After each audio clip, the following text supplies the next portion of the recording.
You can't summon Cthulhu with sour cream and onion! Or can you? Find out with the Cultists, the new mockumentary web show about modern-day Lovecraftian cultists just trying to worship Cthulhu and some other dark gods in a world full of people who don't understand. I've been a cultist ever since I was able to speak the first oath of Dagon to the darkness beyond my crib. I've been a cultist of Yogg-Sothoth for a while now. I'm down with Dagon, but I also do a little bit of casual Cthulhu worship here and there. Great Cthulhu.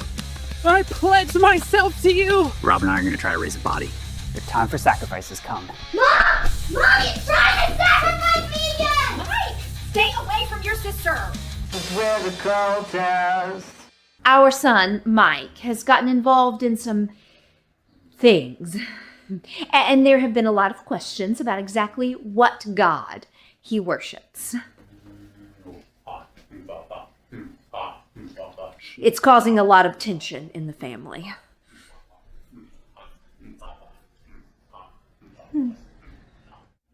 For his birthday, I wanted to do something special for him, to connect with him. And so I made him this birthday cake. But apparently it was all wrong. Happy birthday! Mom, I don't worship Father Dagon. Dave and Rob worship Dagon. I worship Yogg-Sothoth. No one gets me. No one listens to me. No one. If they did, they would know that I don't worship Dagon. Sure, I've been over to Rob's house while he's performing some of Dagon's rites.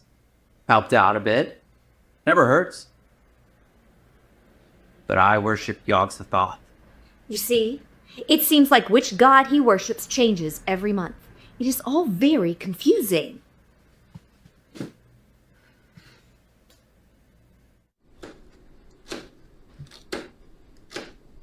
I am concerned about Mike's future. We've sacrificed a lot for him. Ha! Sacrifice?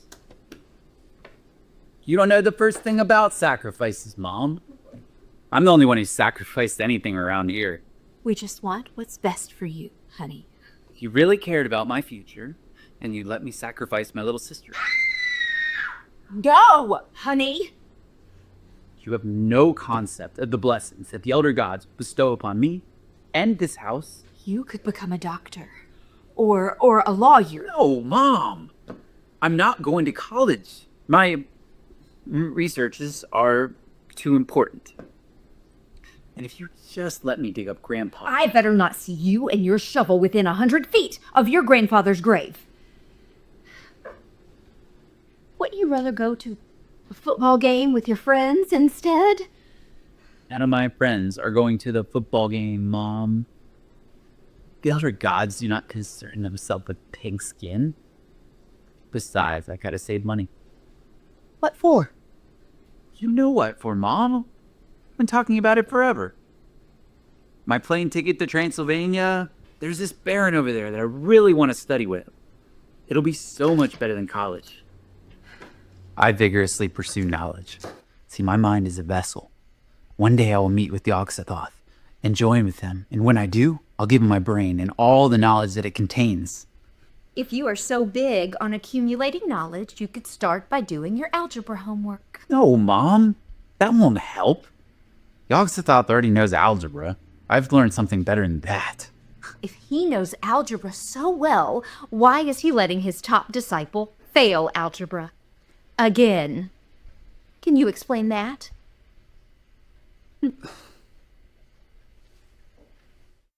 It's been rough lately. I mean, I've been a cultist of Yogg-Sothoth for a while now, but I got to thinking maybe Mom's right. I mean, I give so much to Yogg-Sothoth, and what has he done for me lately? I mean, I perform his rituals, I read his rites. Hell, I even sacrificed that Care Bear. And I still failed the hell out of that math test. God. But when I was walking home, there it was. It was foggy, and I got to thinking, foggy, fog, mist! Someone or something is calling out for me. The nameless mist. I caught some in a jar so that it can stay with me forever.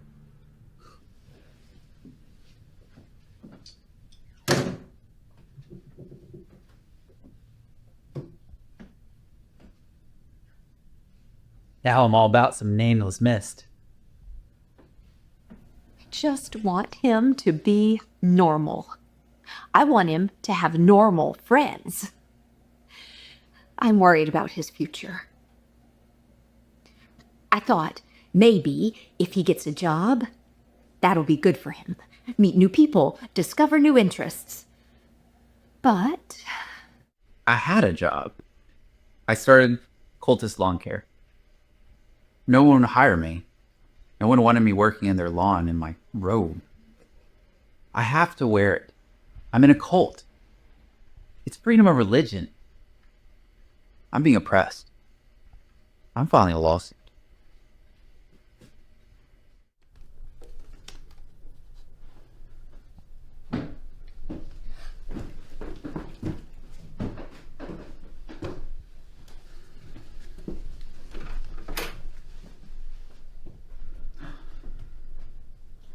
What is this? Did you do this? I thought it was a nice name. This is not a joke. You can't name the nameless mist. Your time for sacrifice has come. Mom! Mommy's trying to sacrifice me again! Mike, stay away from your sister.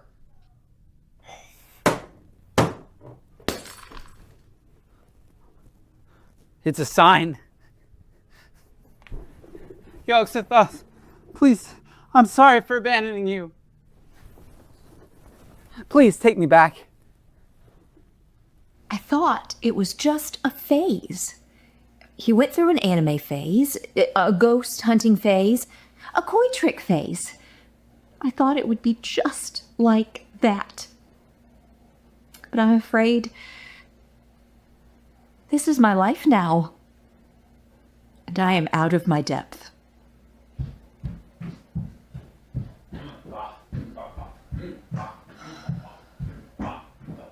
I am out of my depths.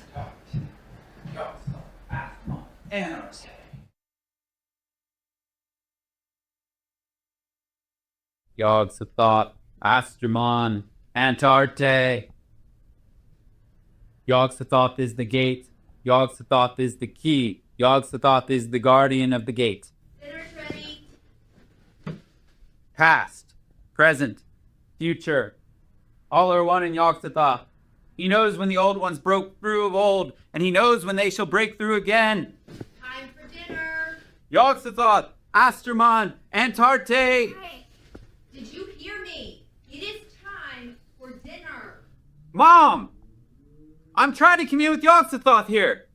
Yog-Sothoth has been trapped outside time and space for 10 millennia, son. He can wait until after dinner. But I'll have to start over. And I've already used all my spell components.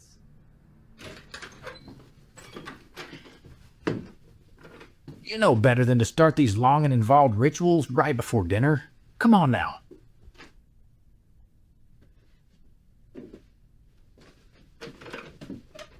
You know, I don't really think too much about it. I know a lot of guys his age get involved with Yog-Sothoth and Cthulhu. Hell, I sure did. Don't wear your hood at the table.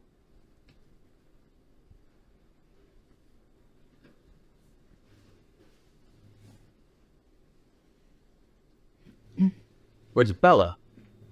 She is at a friend's house. So she can skip dinner to be with her friend, but I can't skip dinner to be with Yog-Sothoth. Yog-Sothoth's my friend. Let's ask the blessing. Yog-Sothoth, Astruminano. Lord, thank you for this food. Please bless it to the nourishment of our bodies, and our bodies to thy service. Amen.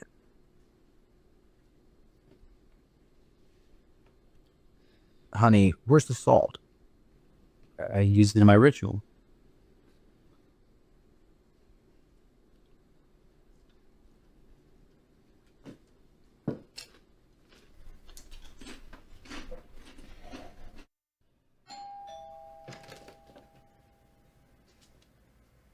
Your fish friend is here. Rob here, of the Esoteric Order of Dagon. I've been a cultist ever since I was first able to speak the first oath of Dagon to the darkness beyond my crib. But I do want to clear up some confusion. There are a lot of people out there who think that I'm part fish. That is not true. Yet. Every morning I check the mirror to see if I'm developing any fish-like qualities. I hope I am.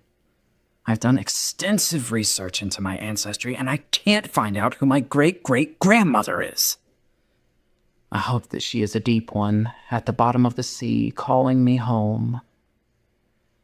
But for now, I'll just have to wear a fish. Necromancy has gotten such a bad rap. When you think about it, what could be more important? Tonight, Rob and I are going to try to raise a body.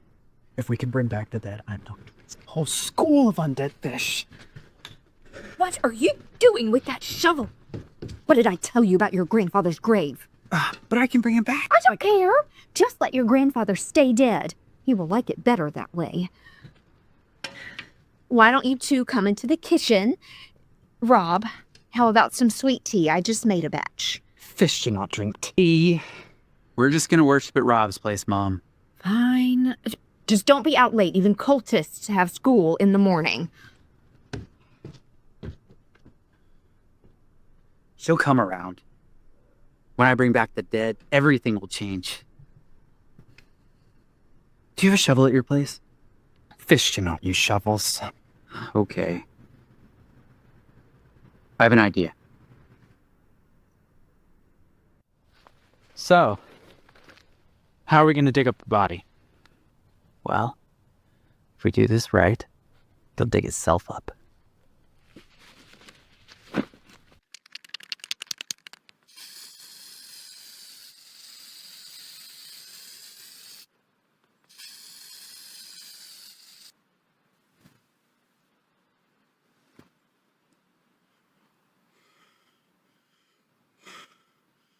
So this is where your grandfather's buried.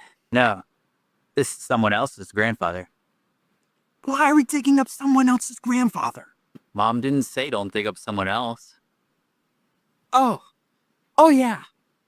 Nice. I got this from Dave. He says it helps him communicate with the dead. Dave communicates with the dead? How have I never heard about this? You want to try it? Let's do it.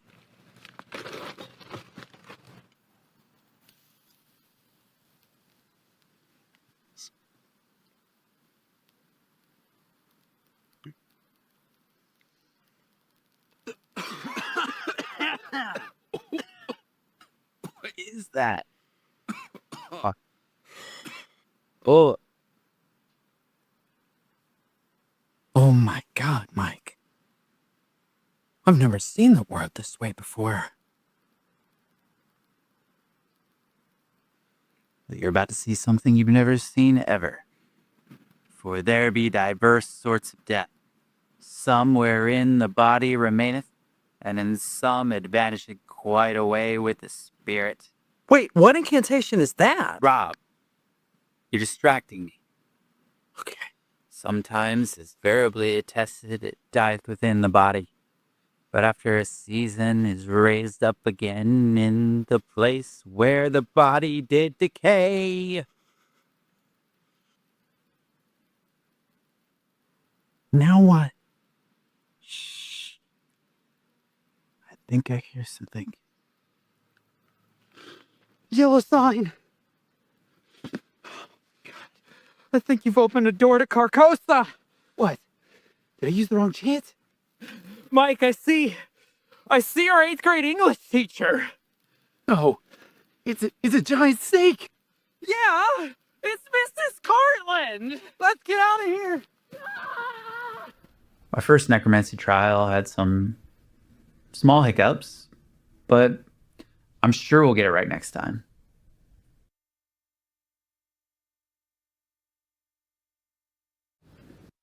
being a cultist around here is really free form, casual, low pressure.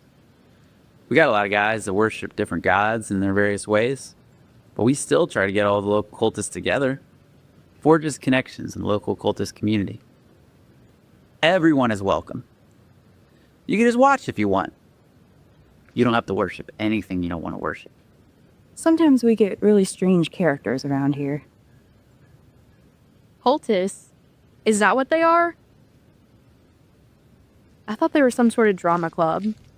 Yeah, I've seen those guys around. I've been thinking about joining a cult myself. Sometimes you've got to shake up your spiritual practices in order to get some results. But my wife would disown me. She's a Baptist and I'm a Methodist. She thinks that's a cult. Am I scared for my safety? No. Would we raise our kids Baptist? Or Methodist? Or in service to the elder gods? You see, it can never be. Of course I checked again this morning. And I still don't have gills, but it's fine.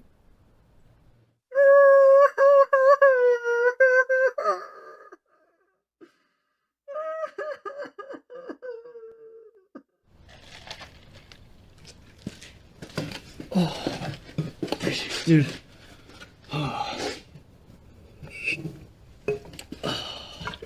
So, I'm Dave. I'm a cultist. I'm down with Dagon, but I also do a little bit of casual Cthulhu worship here and there. I'm also in a band.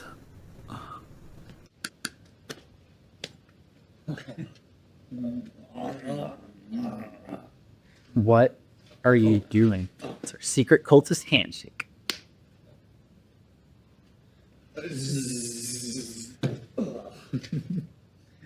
Yeah. We made it last week. I was thinking we could teach it. No. Okay, so who else is coming? This is all of us. All of us. This is just our gaming group. We do need to do more community outreach. Try and bring in some new blood. Yes, but if no one else is coming, then let's just get to it. What are we supposed to do? The same thing we always do.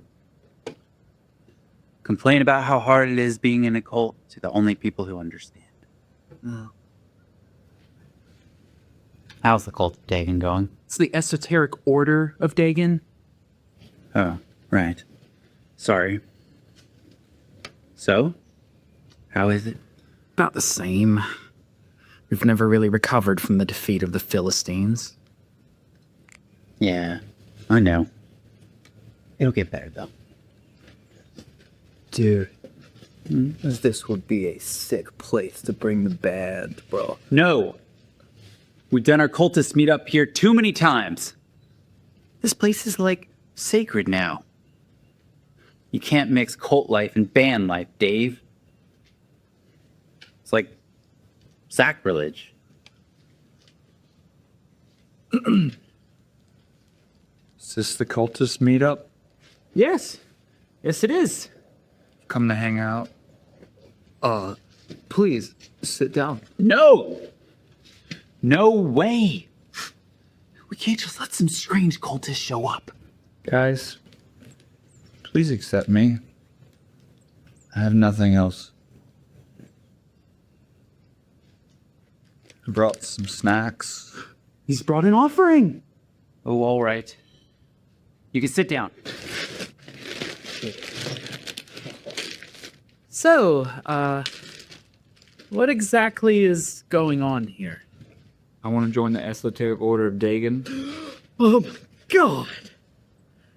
You're gonna need a bigger fish. Give me this. Why? You're just not ready for it yet. Okay.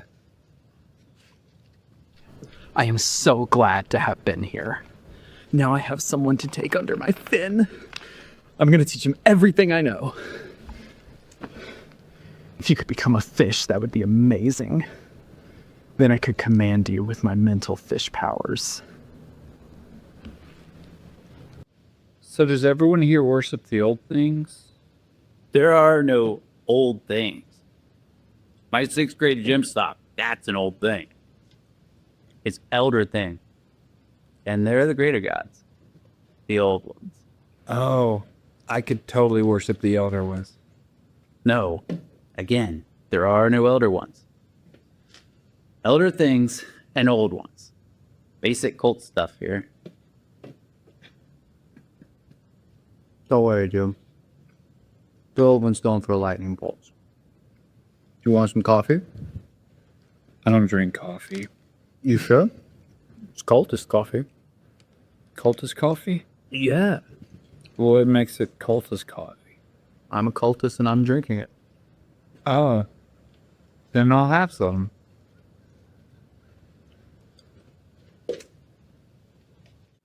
I like it here so far. It's just there aren't many girls.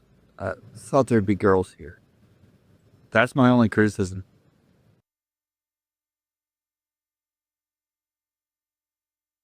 Ben has really jumped in and gotten his feet wet.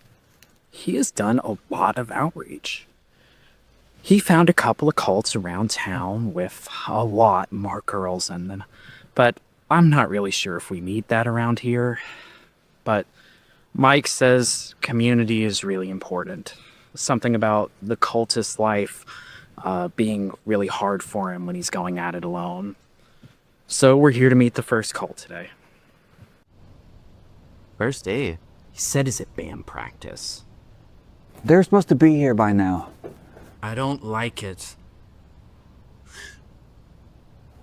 How'd you get there? Sorry if we surprised you. We're with the witch cult of Azathoth. I'm Shay. Acantha, delighted. Are you from like the 17th century? What century is this again? The 21st.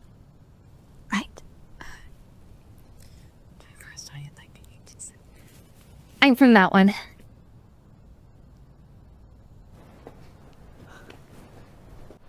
They seem pretty new at this, but they're nice. I think they have the right heart. I've never seen cultists like them before. Or smelled them either. What's with the fish? The girls are weird. I like weird. Weird's cool. I'm glad Ben found them. I'm not. So you're witches. We are indeed. Do you cast spells on people? Yeah. Every full moon, we dance naked in the silver moonlight when we cast our spells.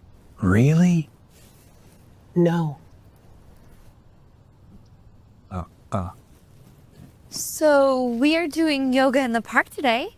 You're welcome to join. Do our cults do yoga? No, cults do not do yoga. Well, ours does. There are warlocks in the witch cult of Azathoth. If you wanted to join. Oh, okay. No, he doesn't want to join that. Well, suit yourself.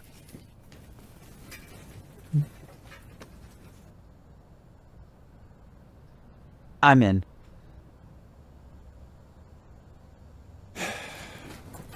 I bet Father Dagon will let me do a little yoga. I don't know why Rod thinks this is a big deal. These girls are amazing, and I think they like me. I don't like him experimenting with other cults like this.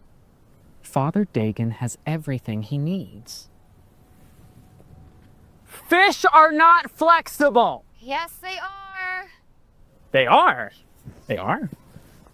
You know about fish? Ben, more yoga. Down fish. That's downward dog. It is now downward fish. I guess he can do more yoga if he wants. It will make him more flexible and fish-like. I'd never done yoga before. I thought it's good to try something new. I was wrong. Oh, sometimes it's bad to try something new. Very bad.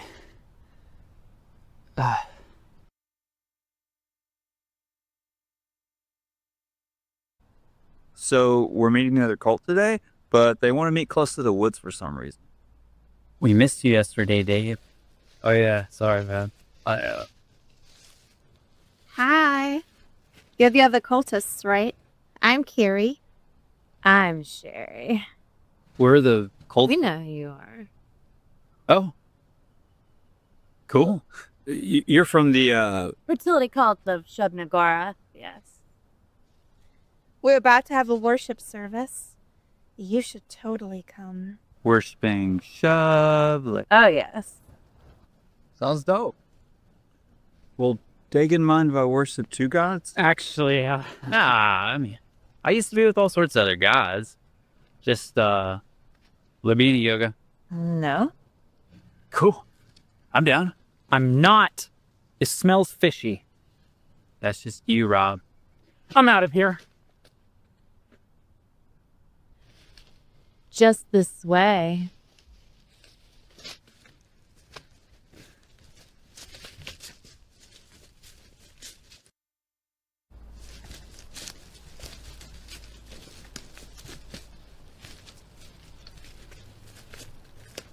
What is that? The black goat of the woods with 1,000 young. Where are the 1,000 young? Are they coming? They will emerge. Dude, this is hardcore.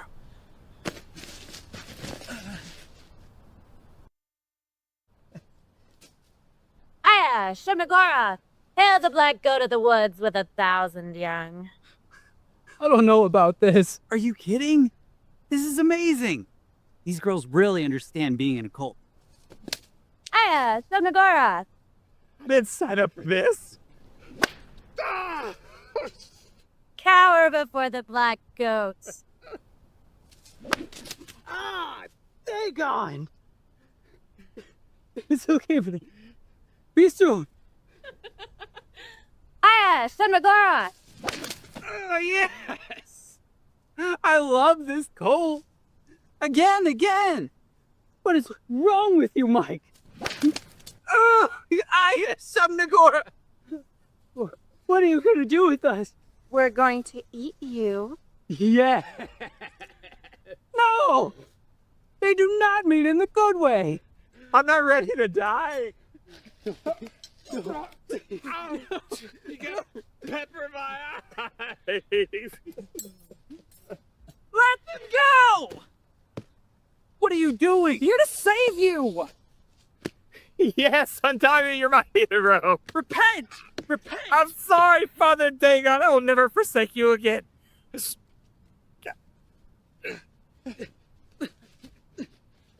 You have to get out of here. Go! I don't need saving. This is the best part of my life. Oh, that was intense. That was the most intense worshiping ever. So much better than yoga. What a bunch of dumbasses. But at least Ben has learned his lesson and will not stray from the fold of Father Dagon again. The fish fold. That was way too much community. I think I've had enough now.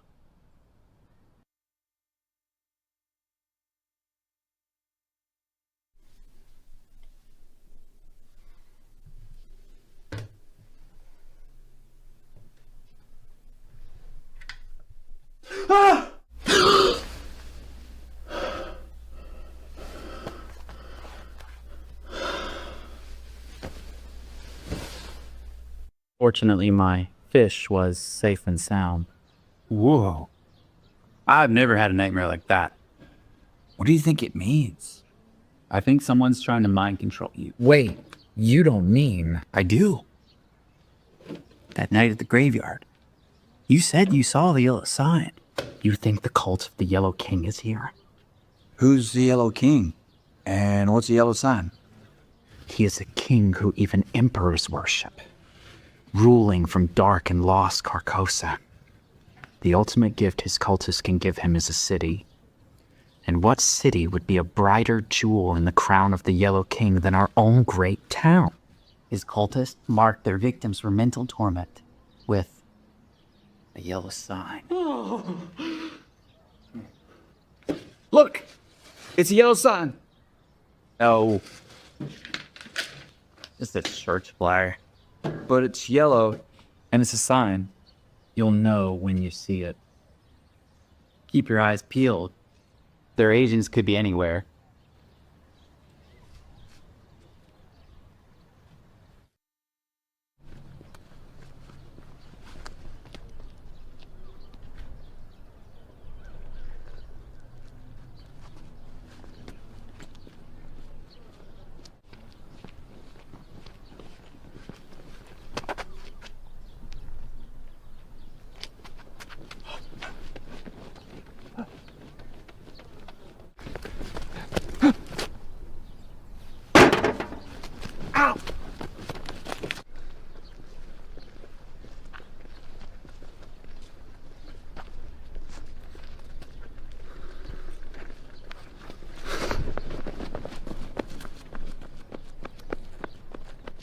You want some cereal?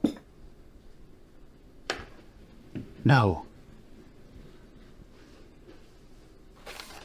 How about some eggs instead?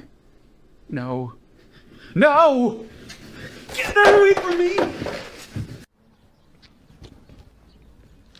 One fish, two fish, red fish, yellow fish.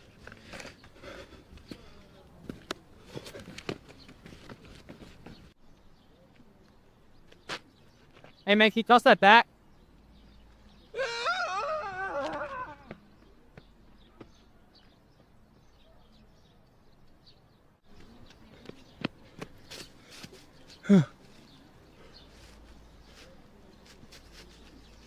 No, it's not. Back side. Back side.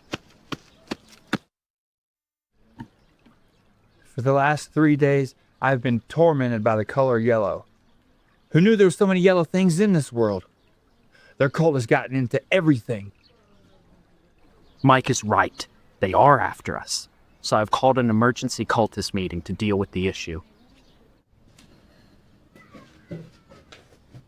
Where's Dave? I told him to be here. Just can't just start without him. It's getting bad, guys. Yeah, their cult is everywhere. Where are they coming? We were the cult of the Yellow King. Where would we meet?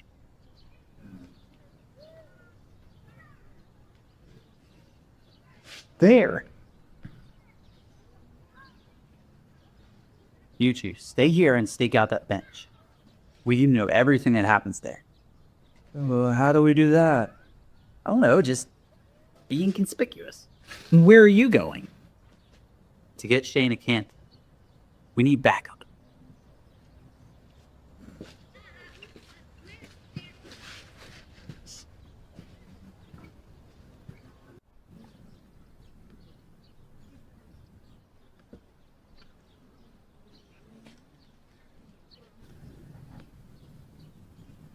It moved.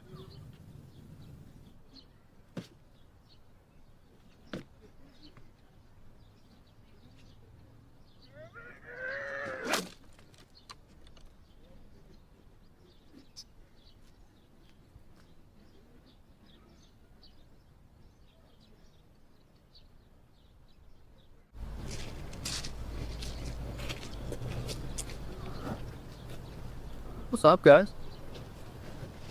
Sorry I'm late. I haven't practiced, kinda. Took a while.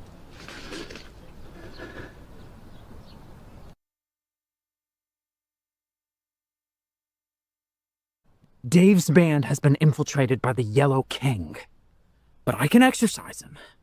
It won't be pretty, but it's for his own good. I didn't know. I swear. Don't you think this is a little over the top? By the power of Father Dagon. Hey, I brought... What are you doing? I'm purging him of the influences of the Yellow King. I'm not with the Yellow King. I'm with you. I swear. Better do a bit more, just to be safe. No, wait. Probably good now. So, this is pretty serious, huh? Very serious. What happened at the bench? Never moved. Some people sat there, Who? I don't know. We didn't pay attention there. but there were 4 dog humping incidents. Yeah, we watched that. So what is your plan? You don't have one, do you? Not yet. Well, there was the bench thing. What are these? Teriyaki chips? Sea lettuce algae. Sea salt. Octopus powder. Little disciple, this is not a snack. These are the material components for summoning Cthulhu. So this is the plan. Summoning Cthulhu? If we had Cthulhu on our side, the cult of the Yellow King wouldn't stand a chance. You know how to summon Cthulhu with snack chips? Well, yes, of course. As a leading member of the esoteric order of Dagon, I am very familiar with Cthulhu. Beneath the waves, Father Dagon and Mother Hydra lead all deep-born kind into the worship of great Cthulhu. Whoa, I didn't know that. When do you learn that? It is learned after taking the second oath of Dagon. Very advanced and not for the faint of heart. Come! I will show you. Can I get the...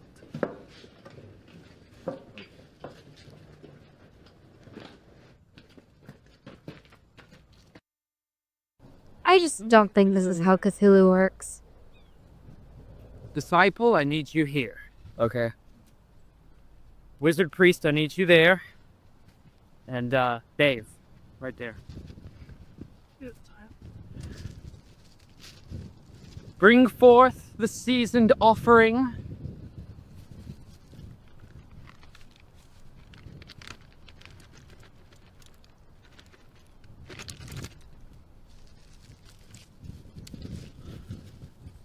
Ho!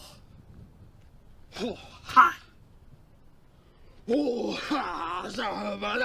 Oh, ha! Shabada! Oh, ha! Shabada! Oh, ha! Shabada! Oh, ha! Shabada! I just don't want to say anything.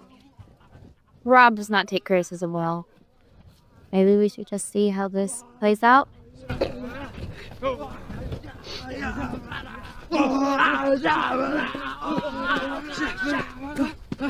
Great Cthulhu!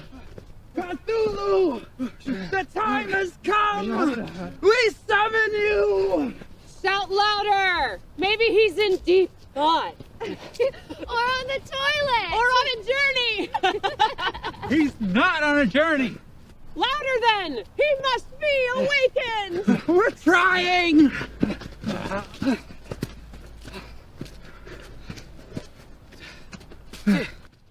Nothing is happening. Ben, we need more chips. Ben, where did you get those chips? At the 7-Eleven. I don't want to go to a dance club. Guys, is this the best way to summon Cthulhu? No. We don't need more snack chips. This won't work this way. I know what we need to do. Follow me.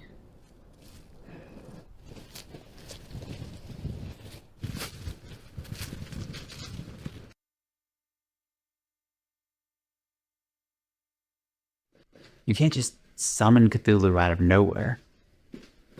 He has to really know you first. He has to know that you're one of his own. Cthulhu didn't appear to us because he doesn't know us. We worship Yog-Sothoth, Dagon, Azathoth. We have to show him that we're part of his cult. But how do we do that? Gentlemen, I have had this book a very long time. Maybe it will help. What is it? It is the Encyclopedia Magica. It has a passage on the rituals associated with Cthulhu. Listen. The cultists of Great Cthulhu often worship him through depraved and orgiastic voodoo rituals, performed as an indescribably grotesque mass of naked human abnormality, braying, bellowing, and writhing in the moonlight. That's what we should do. We'd get to see each other naked. Or you could keep your eyes closed. Imagine worshiping Cthulhu with Sherry. To do this, we are going to need a greenstone idol of Cthulhu. Yes, Ben, you may speak. I can make it.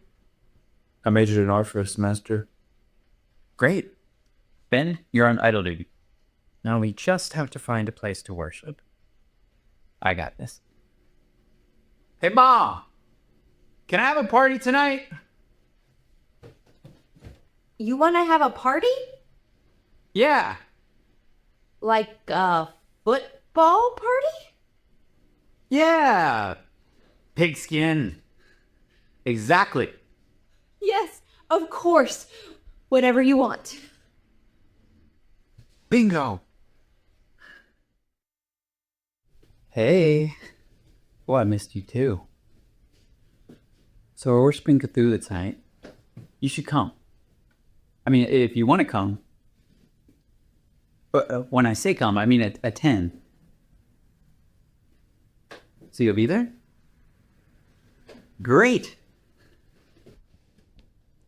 What are you doing? I'm in a cult now.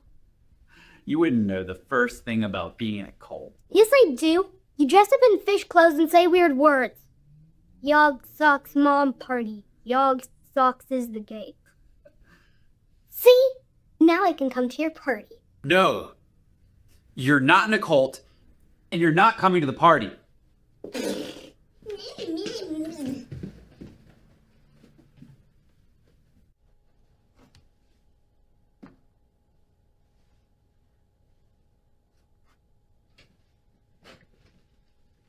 Hey, Ben.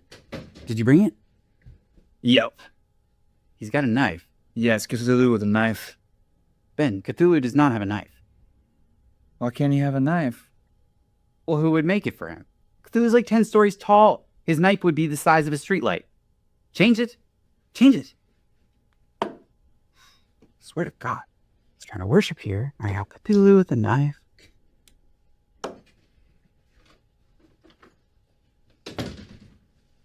Oh my God, what are you wearing? It's called going undercover, man. Oh. Because you scared me for a minute there. Ah! Sorry.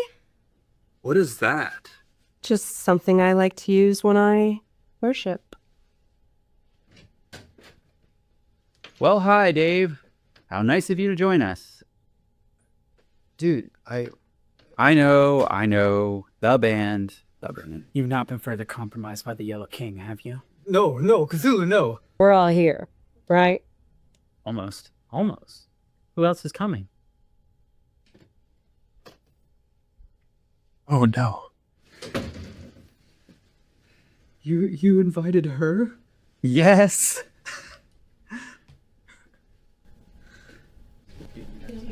So important. I just pretended like I was praying the rest of the time. You want to hear a chili joke? You can't joke about Cthulhu. But I Cthulhu. was kind of nervous. I couldn't get up. good? They all got up. And Probably heard it before anyway. And I was like just laying there. It is an old one. It looks like So, do you do a lot of man-lady Cthulhu worship? I've done plenty in my day. What about man, lady Cthulhu worship? Yeah. From time to time. I've done man, lady Cthulhu worship. Totally done that. Just without the lady. Dude! Wait.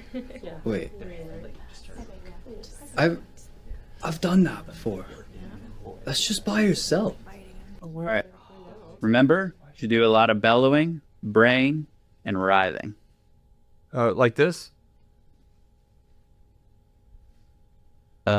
No. Like this.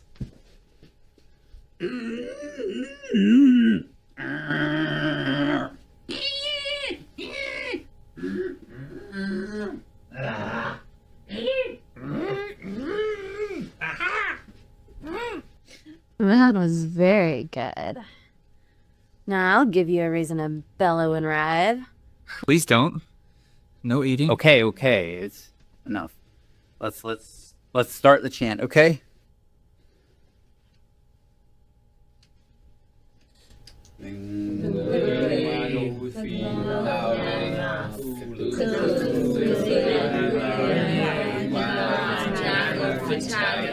dragon? Hoot. Time for downward fish, little disciple. I am so excited that he is partying with his friends. I feel like he has finally turned a corner in his life. What are you wearing? I'm in a cult now. Just like in the woods. Even better. Oh. As I was saying, this is good. This is very good.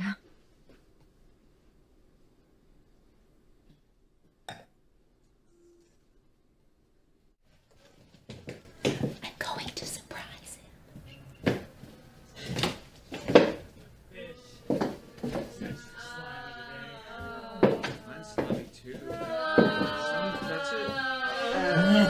No one wants to touch your fish.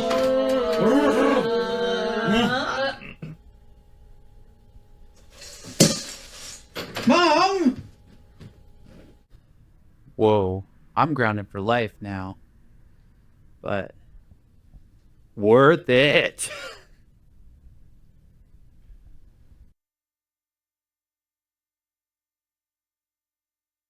We have to become so devoted to Cthulhu that when we summon him again, he will not be able to help but hear our call. Then we'll be able to run the cultists of the Yellow King out of town. Okay, let's brainstorm. How can we get Cthulhu's attention in a big way? Yes, Ben. Maybe you would just send him a very nice dinner invitation, like with his name on it and everything. Ben, Cthulhu does not respond to dinner invitations. Why not? Has anyone ever tried? Who would mail it to him? Do you have his address in Relier? He's sleeping. How would he read it? Well, just write it down anyway. No, we do not need to write it down. Please? Okay. Dinner invitation. What else we got? Shouting? We tried that already. Write it down? Okay. Shouting.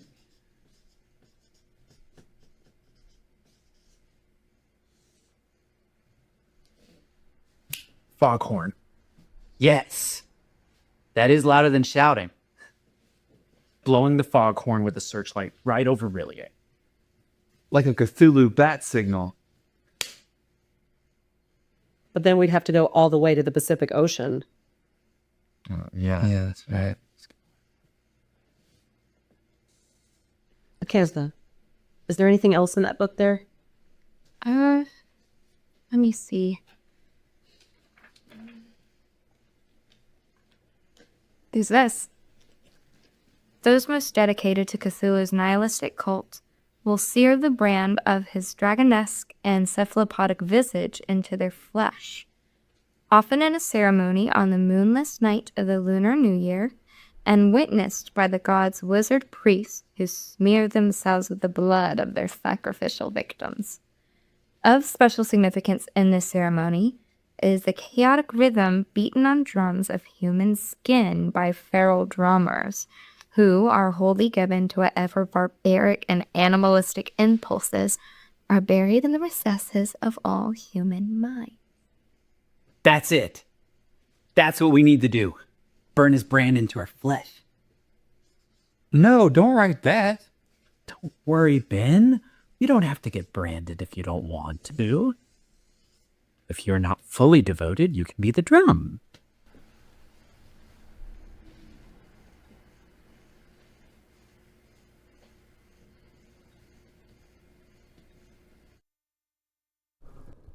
Okay, Cantha. Can you read that passage and make sure we have everything?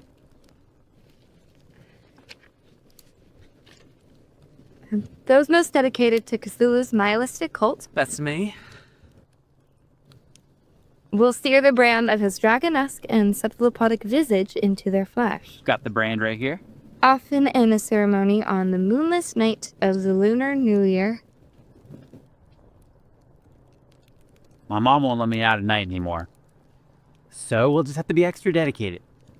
I'm going to heat the brand extra hot. and witnessed by the god's wizard priests who smear themselves with the blood of their sacrificial victims. Sacrificial victims. Where's that Care Bear, Mike? No Care Bear this time. This time we got a rotisserie chicken. What about the blood? We'll cover it in barbecue sauce first. Oh, yeah. Cthulhu will never notice. We might get hungry later. I don't know, guys. This may not work either. We can't stop now. We're already in far too deep. Right. Okay. Of special significance in this ceremony is the chaotic rhythm beaten on drums of human skin. That's you, Ben. Ben?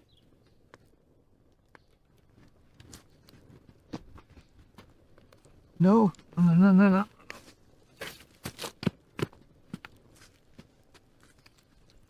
By feral drummers who are wholly given to whatever barbaric and animalistic impulses are buried in the recesses of all human minds.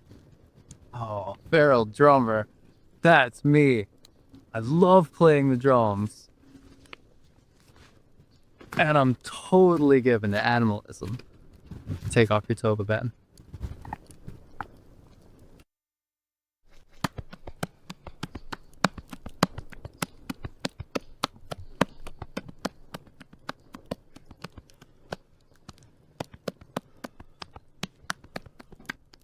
In his house in Relie, dead Cthulhu waits dreaming. Great Cthulhu. I pledge myself to you. Cthulhu Fatagan.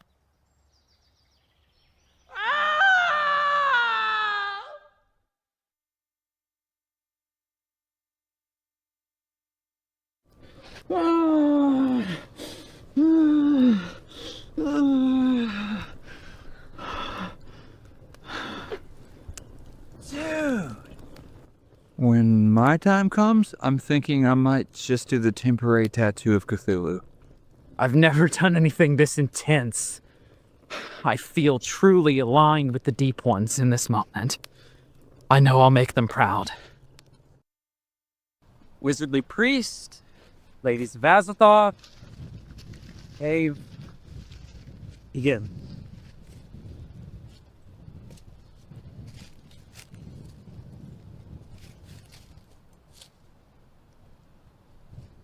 Sacrificial victim.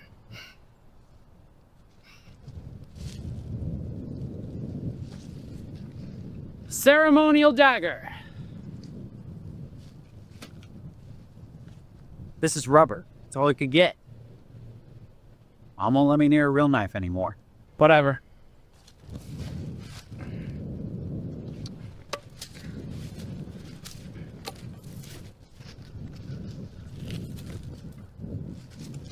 Spell components. Spell components. Sorry I'm late. A large man was ridiculing me at the 7-Eleven. What? Why? Never mind, Mike. Dedication, Ben. Dedication. Your mind and your body belong to the cult. Right. Do you have the chips? Yes.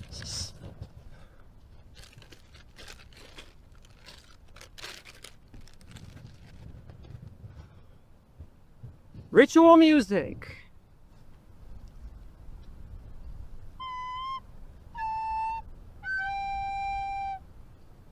Funglui, Mgualnath, Cthulhu Relie, Wagath Nagel Fatagan.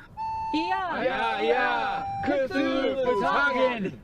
Cthulhu Relie Fatagan. Cthulhu Relie Fatagan. Yeah. Cthulhu Relie Fatagan.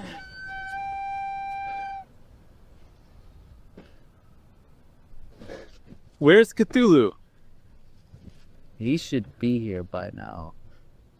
He did just wake up. He's probably just getting a cup of coffee. What are these? What are these? It's the chips. These are the wrong chips. You idiot! This is around teriyaki, I swear. I didn't think it would matter. Of course it matters! You can't summon Cthulhu with sour cream and onion! Get you! This is all my fault. If it weren't for me, Cthulhu would be here right now. I can't do anything, right?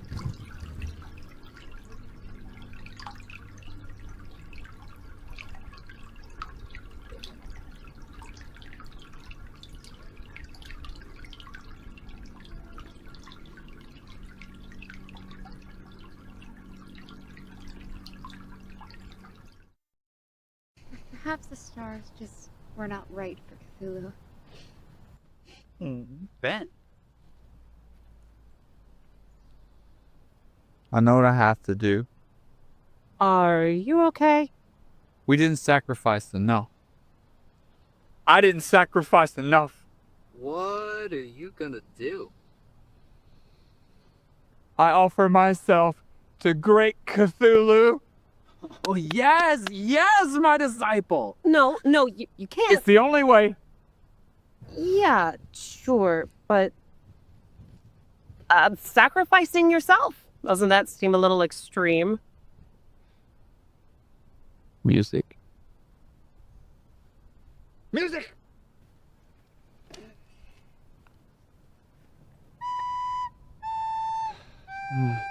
The flutes of Azathoth. Ben, that's not a flute. That's just a recorder. You can't sacrifice yourself to recorder music. Yes, I can. And I will. Yeah!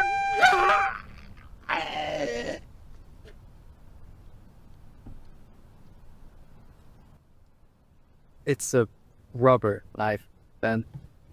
Yeah. Mom won't let me have a real knife. She thinks we're gonna hurt ourselves. We're not gonna hurt ourselves. You just tried to cut your heart out. That was on purpose, though. I can't even sacrifice myself right. Maybe that's a good thing. I don't think I'm cut out to be a cultist. No. Don't say that. You're a great cultist. More than that. You are an amazing cultist. Really?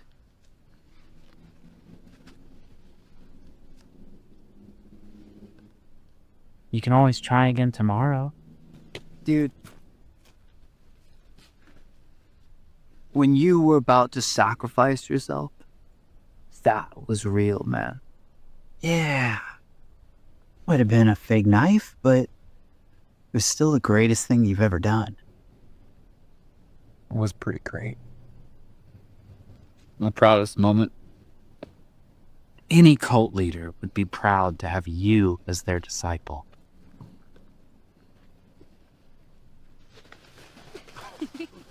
Okay.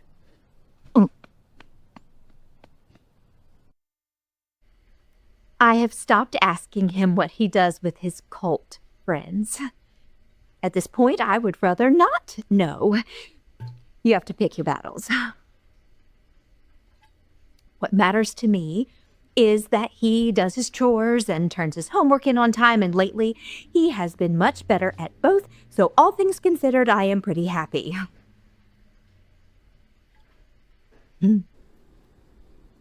How about a blessing? Same. O great Cthulhu, we thank you for your many blessings upon this house and upon the whole world. We pray that you would lift up our friends and crush our enemies. And please bless this food and the hands of those who prepared it. Amen. Oh. I got more salt. Oh, thank you, honey. That's good.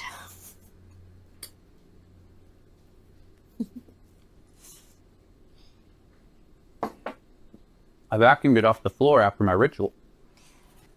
Mike.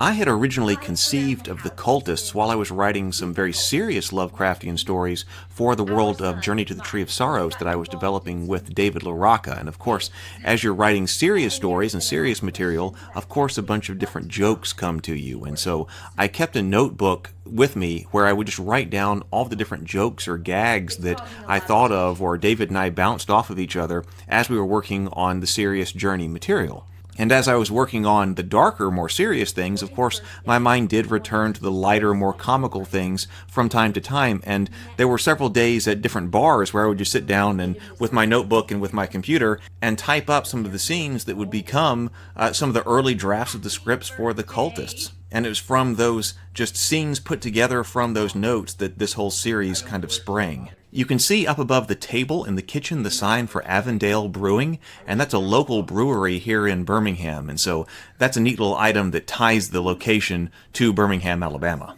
This early scene where Mom is talking about what god he worships, that was actually from a documentary I was watching about an artist who was involved in some elements of Satanism, and he said that as a kid his parents asked him what god he worshipped. And of course he was talking about then the devil, but I thought that was such an interesting line.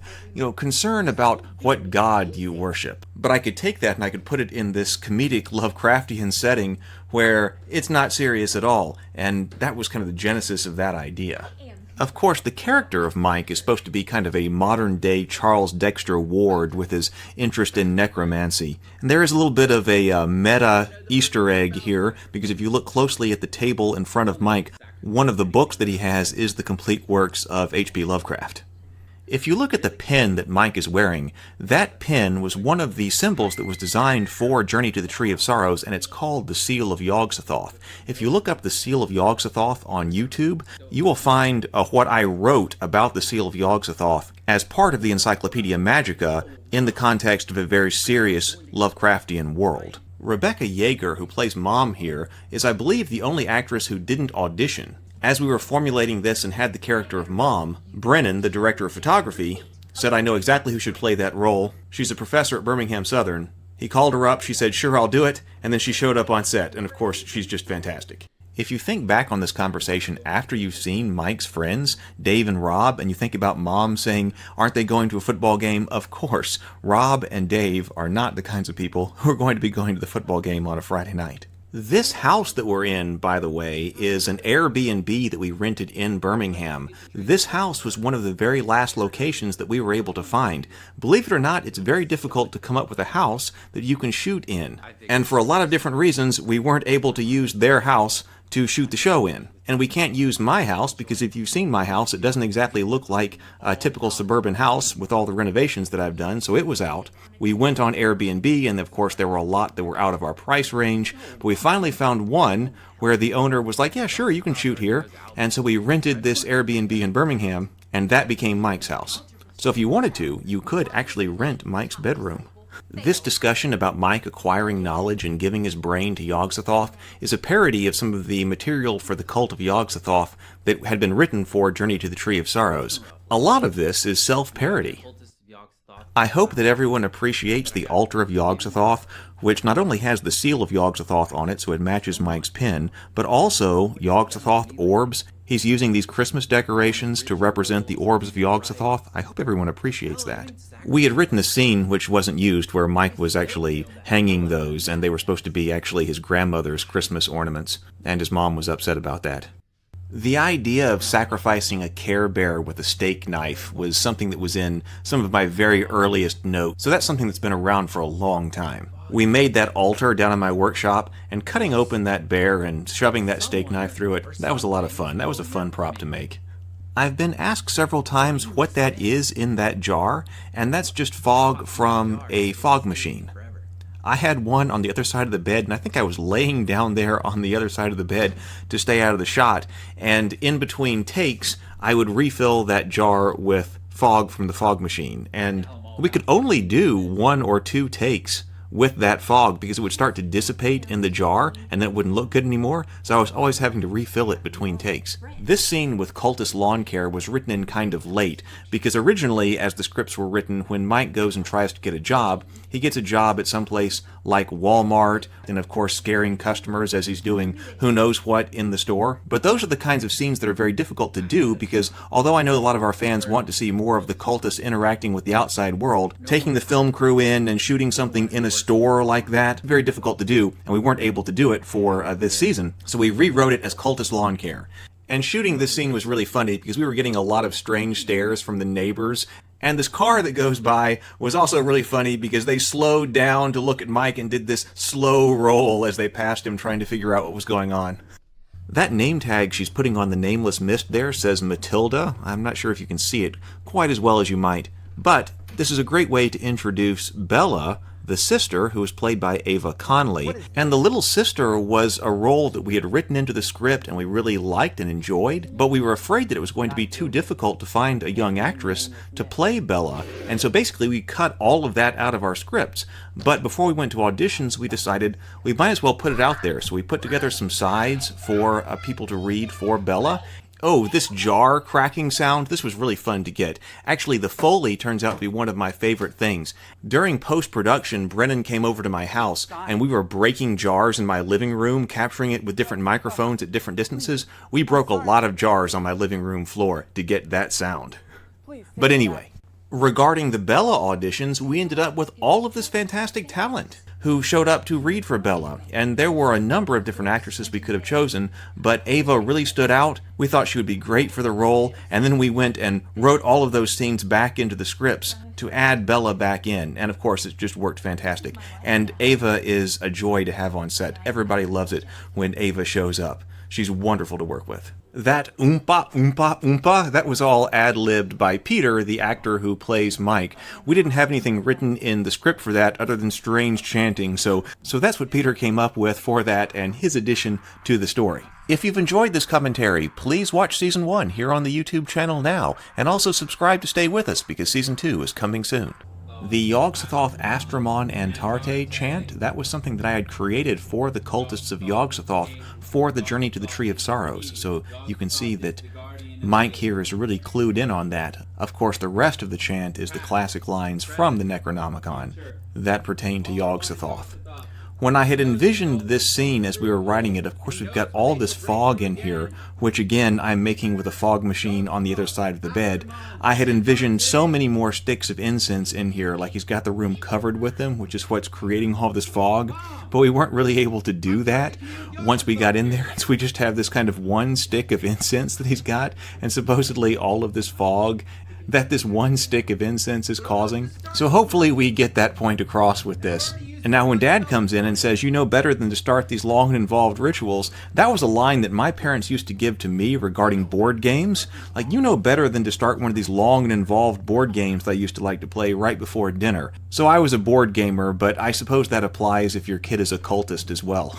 And of course, with the idea of spell components, we're also kind of introducing a Dungeons & Dragons element as well that will come out later, and especially in Season 2. This shot here, where Mike is going to be having dinner with his parents, and particularly this shot where he's across the table from them with his hood up, was something that was conceived very early. We have at least a couple different scenes this season where they're eating dinner here at the table, and that's one of those things I didn't think about that's actually a bit more complicated to execute than you might think, and certainly that I thought about when writing it. You got to have the meal there. As it turns out, most of the time, the meals that we had on camera were what the crew was eating for lunch that day. We're also thinking about the relationship between Dad and Mike here. We've already started to set something up here in that previous interview shot with Dad that you saw. And Dad was actually one of those characters that we originally wanted to have, but then decided to cut. But then we decided to do auditions for anyway. And then when David Orange showed up and auditioned for Dad, we were like, we need to have Dad. And that's been a great idea from the storytelling perspective because I really like developing the relationship between Mike and his dad. He's kind of a secondary character in this season, but that goes through and really starts to blossom in Season 2. And now we introduce Rob, played spectacularly by Dax Rocker. This Rob introduction scene where Mom opens the door and there's Rob, that was also conceived very early. But you know, we didn't tell Dax to come in once Mom opens the door, so we just stood there. We had meant for him to come inside, but him just standing there was so good, looking like Rob. That's the take that ended up making the cut at the door. And then we sit down for Rob's monologue.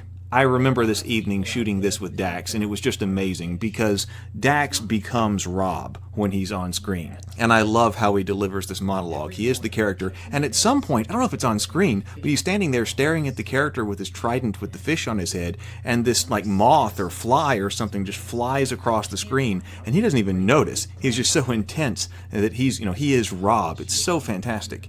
And I really hope that the fans of the Cthulhu mythos and H.P. Lovecraft and all those stories appreciate all of the lore that goes into this. And this is one of those scenes where that lore comes out, with the esoteric order of Dagon and everything like that, and Rob hoping that he has Deep One ancestry and so forth. Tonight, Rob and I are going to... What Rob is mumbling here about something about a whole school of necromantic fish as he comes down the stairs, that's one of my favorite things in this series. And here again, this being a night scene, this is one of those things you don't think about when you're writing the scripts. This is our first time we've ever shot any kind of web series. Actually, shooting night scenes like this is complicated. We've got all kinds of lights that are actually in here that are illuminating this enough to actually see while still making it look like night. Turns out, night scenes are complicated. One of the things that I really like about this show is that when I was writing Journey to the Tree of Sorrows, I had so deeply immersed myself in the Lovecraftian stories. I got into them deep. I've got copies of them with highlights and notes all in the margins and everything like that, tons of notes. And so I hope that even though this is a comedy, that fans of the mythos realize that it was done with a lot of knowledge of the mythos and of the lore that comes out, even though this is comedy. This scene was shot in my backyard, and it was so cold the night that we shot this. I felt so sorry for everybody who was out there trying to shoot this scene, because we were also having all kinds of technical problems. My backyard is this big field, and we were trying to run power cables in order to bring lights down, because even though it's a night scene, we've got to bring lights down with power cables in order to run them, and that was taking a while, and there were technical difficulties there, and it was taking a long time, and we were so cold. The tombstone that you see in the scene is something that we created in my workshop. And after we shot this scene, I just left it in my backyard for a long time. I wanted to know how long it would last. We made it out of foam, and then it's got a rubberized coating on it and then acrylic paint. And I left it there for over a year. I didn't know if we were going to need it again, so I decided to leave it exactly like we left it after this scene in case we needed to come back in a future season, and just let it kind of sit there and become one with the environment. When my younger nephews would come over, I would take them into the backyard and I would show them that tombstone, and I would tell them that when I bought the house there was somebody buried in the backyard, and sometimes their family would come and, come and leave flowers at their grave. So my nephews thought there was somebody actually buried in the backyard, but later I told them that wasn't true. But that tombstone actually stayed in the backyard for about 16 months, until one day I finally saw that it had fallen over. I think it was the wooden supports that rotted and basically let it fall over. But I've still got the tombstone itself if we ever need it. I'm especially proud of this scene right here as a scholar of the Cthulhu mythos. If you are as well, you may recognize this incantation that Mike is saying, that it's actually a passage from an inhabitant of Carcosa, and that's a short story by Ambrose Bierce that was published in 1886. And that story has the first mention of the city of Carcosa, which of course then becomes later intertwined with the lore of the Yellow King, which is significant in the Cthulhu mythos, and then of course as well in this story that we're telling here. Now, we did go back and forth on what happens here, because as the script was written, they did actually see the yellow sign, and you were going to see that on camera, but that doesn't actually work, because as this is shot in mockumentary style, you wouldn't actually see whatever it is they see because of whatever substances they are on. So we dropped that. And we do have one of our only special effects scenes, so to speak, because these candles do go out. And that might be suggestive that something is actually happening here that's not just in their minds, maybe. But then also this dialogue that they have, I forget exactly how it was written in the script, but it wasn't all that great. And so this idea about the 8th grade English teacher and Mrs. Cartlin, that was all made up by Dax and Peter as they were out there this night working on that. and then their great experiment with necromancy ends.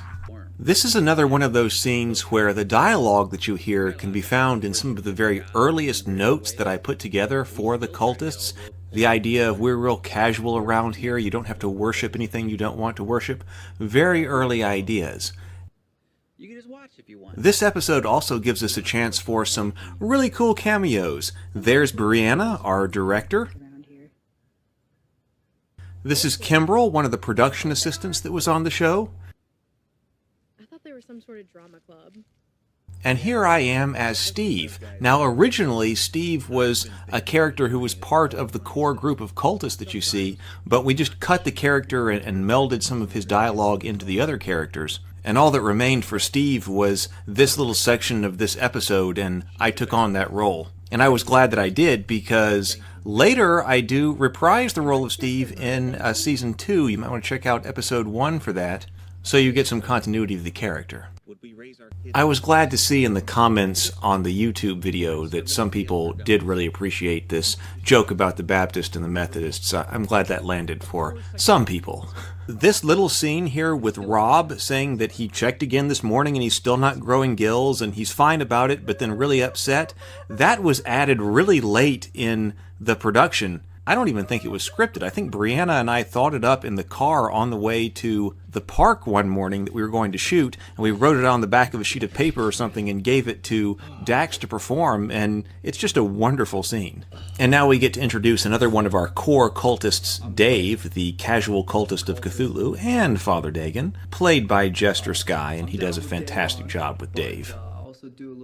Sky is also a musician, and he is the one who wrote and performed the Cultist theme song that you hear at the end of each episode.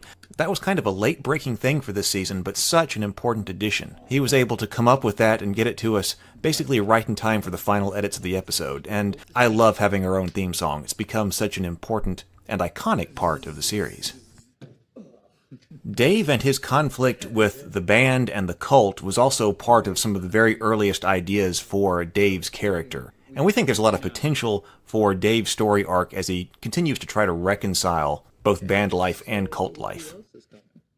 I hope everyone appreciates the reference to the Philistines here, as of course biblically they worshipped the Philistines, and that's part of the Old Testament, and you can also see that Philistine influence coming through in Rob's costuming, with his toga and so forth.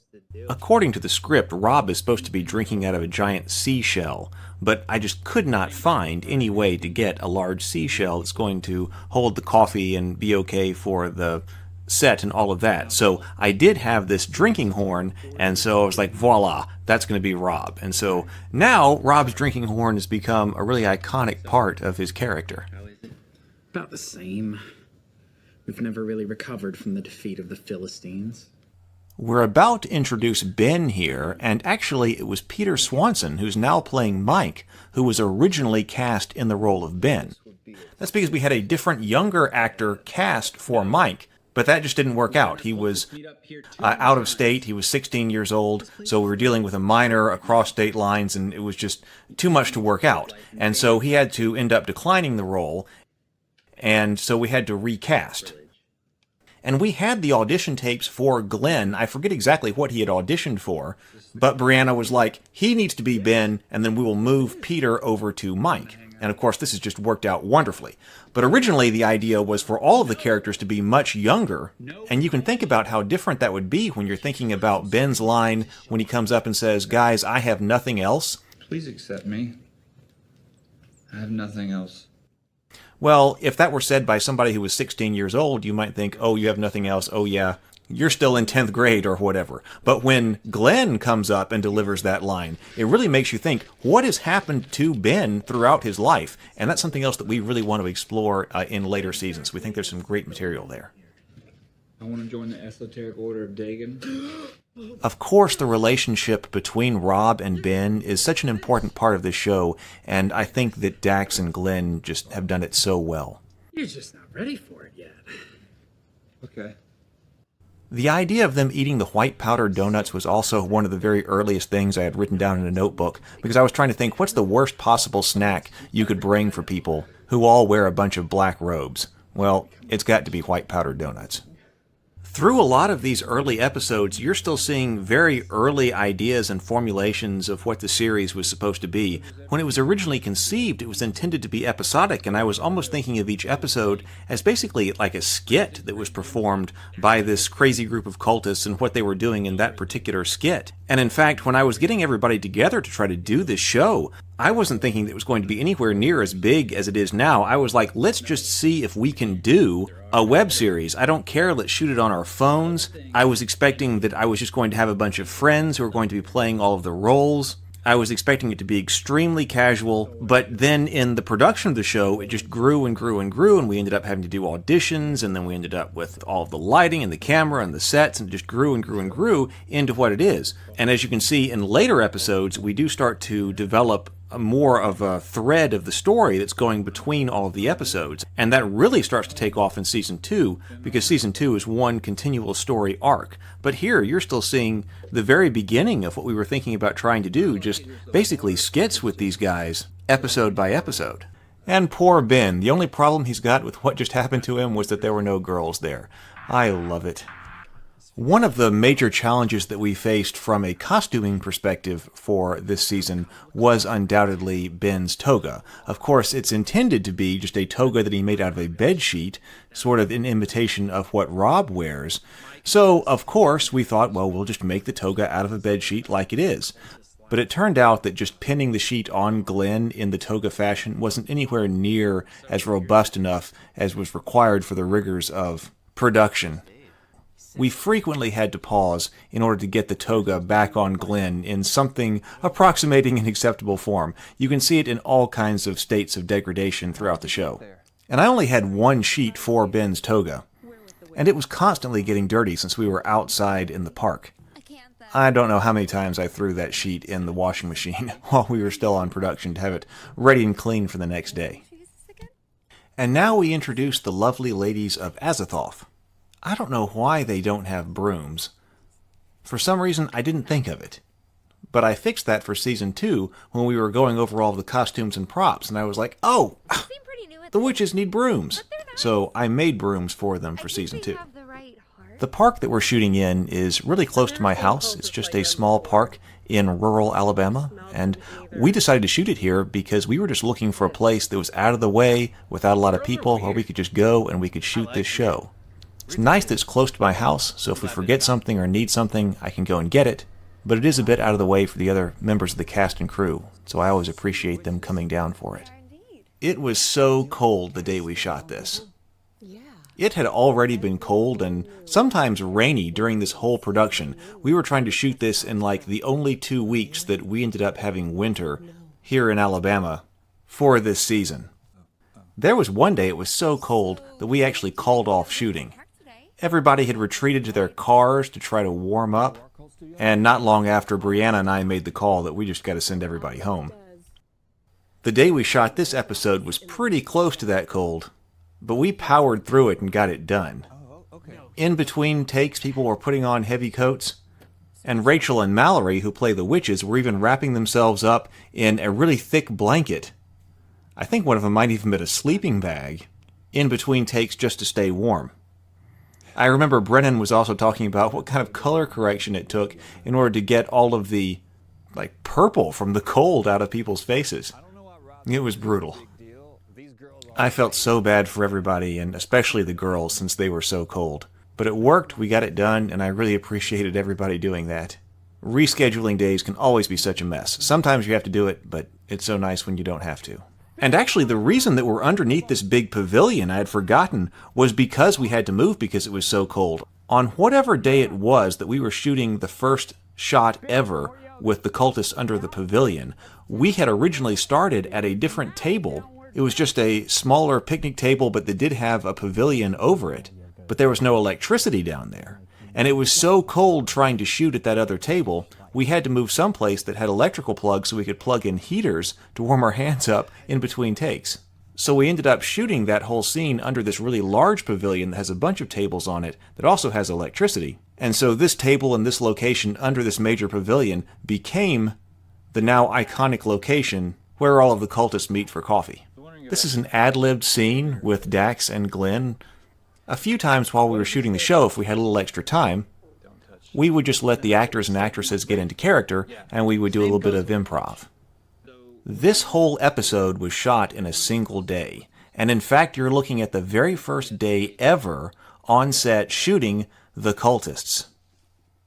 The very first time we all got together, the very first time anybody was in character, in costume, was to shoot this episode, episode 5 of season 1.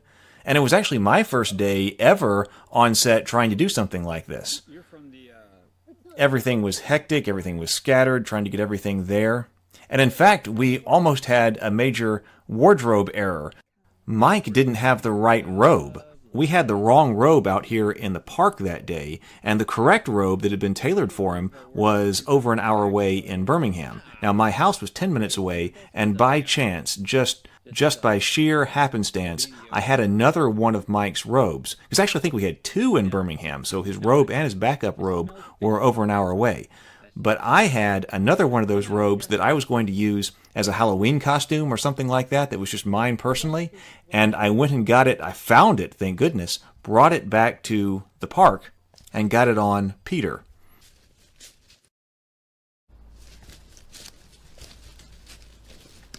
This black goat statue is heavy. It's made out of solid concrete. There's a behind-the-scenes video on YouTube about making that black goat idol. It took several of us with hand trucks to wheel it out into the woods. Fortunately for season 1, there was just one day where we had to get that out into the woods. According to the script, this whole episode also occurs at night. So Brianna and I had written several different night scenes for this whole season, and that was just because we'd never written anything like this before. We didn't know about all of the complexity of shooting at night. Scheduling is always a major issue because you've got to get people out at night rather than during the day. And then there's all the extra equipment and lighting and everything like that to do a night scene, especially here, because there wouldn't have been plugs or things because we're trying to do a night scene out in the woods. So we simplified. We just shot this whole episode in daylight rather than at night, and it works just fine. Another complication here is operating the whip inside the forest. It's not exactly an ideal location to be whipping things when you got the trees and the shrubs and the twigs and branches and everything else that we were constantly hitting. But we got that too. The ropes tying them up here is another one of those things with complexity that you don't think about necessarily when you're writing the script. We had to tie them up with these ropes, and they had to stay tied up like this for quite some time, or if they had to take it off, we had to get it put back on so that it looks like it did in the previous takes of different scenes. In order to get the rope to pop up and take them down, Megan and I were off camera operating the rope, and if you look in the bloopers, you can see several different takes of that we didn't quite get that effect right. I love seeing Rob charge in here, and being that this was the very first day that Dax was ever playing Rob, he got to do Rob's hero scene right off the bat. This is also the only day that Charlotte was on set for season 1. So she was here for the very first day of the shoot, and that was it. Fortunately, she got to come back for season 2. Being that this was the first day ever out shooting the show, I remember being so tired at the end of the day. But I also remember Brianna and I being really happy because we had done it, it went well, and we were going to be able to do this show. It was a fantastic feeling. Here we have some additional ad-libbing between Glenn and Rob. You may also notice that Ben did have his fish upgraded between how he showed up in episode 3 under the pavilion and then when he looks like in episode 4. So Rob told him he needed a bigger fish, and he got one. But not too big. This episode really marks a change in the Cultists because we're moving away from the episodic nature of basically episodes 1 to 5, and we're starting our Yellow King arc. By this time, all of the characters have been introduced. People know who everybody is in the show, and now we are starting to have the cult deal with the influences of the Yellow King. And this was a big deal because it starts a multi-episode arc. And I think the show was absolutely better for it. Most people who worked on the show think that this, episode 6, is the best episode of the season. And in fact, when we were thinking about taking this to different festivals or whatever, if we were going to submit one episode, it was going to be episode 6. Brennan, the director of photography, particularly lobbied for that. Now, ultimately, we decided not to go that route, but ironically, a lot of people liked episode 6 as the best standalone episode from both the story and technical perspective, even though it's the one that kicks off the entire Yellow King arc. This episode also has one of the biggest Easter eggs of the season, which could definitely go unnoticed, and it's a reference to the first season of the True Detective series. I love True Detective Season 1.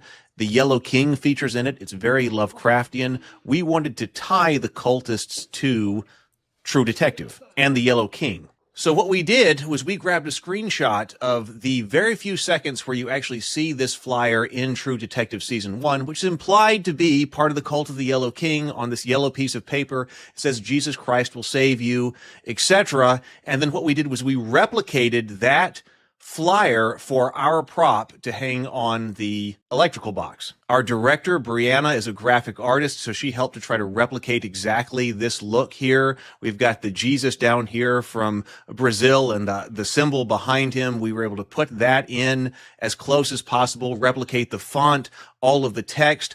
We even did the handwritten information down there at the bottom. Now, what we did is we changed the handwritten information to be an address that was local to us. So that was supposed to be actually where the Yellow King's cult was actually meeting. I wish this was able to get more screen time because we did pay a lot of attention to getting this prop right. Now, this was supposed to connect to an earlier version of the final scene of this show. Some people may know that in episode 10, according to the original scripts, we were going to have a cultist of the Yellow King looking through the window of Mike's house onto his dinner that he's having with his family, implying that the cult of the Yellow King is actually out there and that they are a danger. Now, of course, ultimately, we didn't go that route.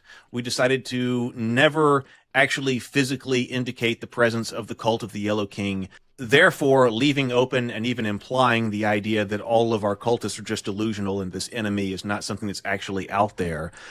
We decided not to concretize it. But if we had made that concrete, that the Yellow King was out there in the final seconds of season 1, what would have happened here is that this would have actually been the clue to the Yellow King's cult. I mean, here it is, right there on screen with their address, exactly where they're meeting. And Ben correctly identifies it. He goes, oh, look, right there. There's the yellow sign. It's sitting right there behind you. And every other character, Mike and Rob, are immediately dismissive of it. Mike tears it down off of the electrical box and immediately dismisses Ben's input that, oh, look, there it is. But if the show had actually gone in the direction that there is the Yellow King, the idea and the humor of this was that Ben would have correctly identified the Yellow King immediately right there behind them, and every other person was dismissive of it. So that was our idea, and this still remains my favorite Easter egg in the Cultist show. While I've been yakking about the flyer of the Yellow King, you may have noticed that this is also a major cameo episode. Kimbrel, one of our production assistants, can be seen as the lady with the yellow ribbon on the bridge, and then I also make a cameo in this episode with the guy in the yellow hat who steps out from behind the tree. Yes, very sketch. Then also the tennis player is Brennan Martinoni, who is the director of photography for the season, and that's actually the only scene in the season that he didn't shoot. Dax Rocker, who plays Rob, was actually behind the camera shooting that while Brennan played our tennis player. At the time, he was dating Megan, our head of costuming, but since then they've gotten married. The inclusion of the yellow bench here was something that was written into the script while we were doing a technical scout of this location. I was at the park with Brianna, our director, and Brennan, our director of photography, and when we saw the yellow bench, we were like, oh my God, that's where our characters would think that the cult of the Yellow King was meeting. Oh my God, where's the cult of the Yellow King meet? At a yellow bench, obviously. Okay, so that got written in because we saw the bench, and that was explicitly intended to contrast with the idea that there was the handwritten address on that flyer where they're actually meeting, whereas our characters get fixated on this bench. And then we have this Scooby-Doo-like scene where the characters are, coming out from behind this tree and investigating, which a lot of this was actually ad-libbed. we let Dax and Glenn kind of just explore their characters around this bench, trying to be inconspicuous. Of course, they're being anything but as they're trying to, like, stake out this bench. When Glenn, who's playing Ben, comes up and whacks this bench with this stick, Dax, who's playing Rob, doesn't know he's going to do that. You can see that Rob, or the Dax almost loses it right there, but Brennan pans away from Dax in order to focus on Glenn walking away. Then, of course, we have Dave, played by Leon Skye, come up with the infamous yellow shirt on, and that starts all of the suspicion right there. Now, what you're seeing here is an after-credit scene on the show. This wasn't scripted. We had to tie up Leon Skye to this tree, and so since we had to do that anyway, we decided to go ahead and shoot that and let the actors go ahead and ad-lib what they thought might have happened while Dave was actually being tied to the tree. So you get that right here. This is an entirely ad-lib scene, and it goes into the difference between Father Dagon or Father Dagon, the pronunciation of that. We talked about that on set, how that name should be said for different reasons, and so that discussion got represented on screen through this after-credit scene that was ad-libbed. This was one of the most difficult scenes that we shot in the Cultists. The first reason is that we were running out of time. Somebody on the set during this scene had to leave early. It was also extremely cold. And of course, in this scene, Leon Skye, who was playing Dave, is going to be covered in water. And our director, Brianna da Silva, very rightly, was concerned with the safety of the actors if we were going to cover him in water and so cold. It was near freezing. But Leon Skye was like, no, let's do it. Let's do it. Let's just do it. So we couldn't dry him off either. So we had practice takes, but there was only going to be one take where we could cover him in water like that and have the scene go. And so with extremely little time remaining, and also some of our practices not even going all of that well, we decided, okay, now it's time. We got one shot, everybody's here, and that shot went off perfectly. So that was a one shot, we did it, and we got it. It was an amazing shot. Then we move to the guys here talking about what happened to the bench. We do have the reference to dog humping incidents, and that's actually some kind of reference to a spoof of scientific works that were done around this time when I was writing this, that someone had like spoofed some scientific articles talking about dog humping incidents. And so I wrote that into the show as something that they were concerned about. When you see Leon Skye playing Dave remove that fish from his robe after having been doused in all of the water that had fish in it, that was Leon's idea, and I think it was a great idea. The idea that Cthulhu could be summoned with teriyaki chips comes from a Facebook post from Justin Andrew Mason, who is a friend of mine and who writes for different RPGs. He actually had a bag of teriyaki chips that had these particular components that we recite as spell components in the Cultists, and he posted this to Facebook years and years ago, and he was like, I think I found the material components for summoning Cthulhu. And so I wrote that down as a note in my notebook that was like, oh my God, this should be part of the Cultists. What are the material components for summoning Cthulhu? It's what's in teriyaki chips. Again, it was so cold during this shoot, and you can see how the witches are covered up in blankets during this. Oh my God, the only 2 weeks we have winter in Alabama, and we decided to shoot this show. Now, there are two very important cultural references that we make, Brianna and I, who wrote the show during this first summoning of Cthulhu. And the first is a biblical reference.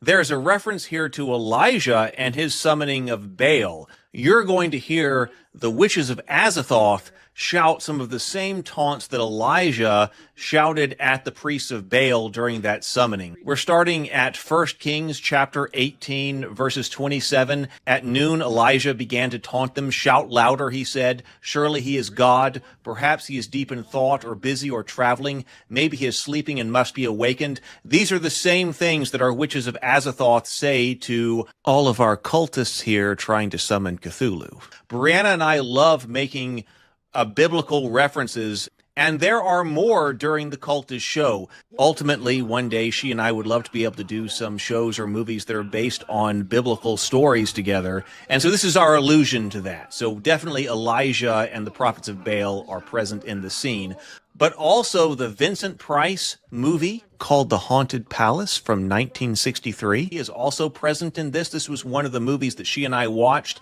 in order to prepare for this show.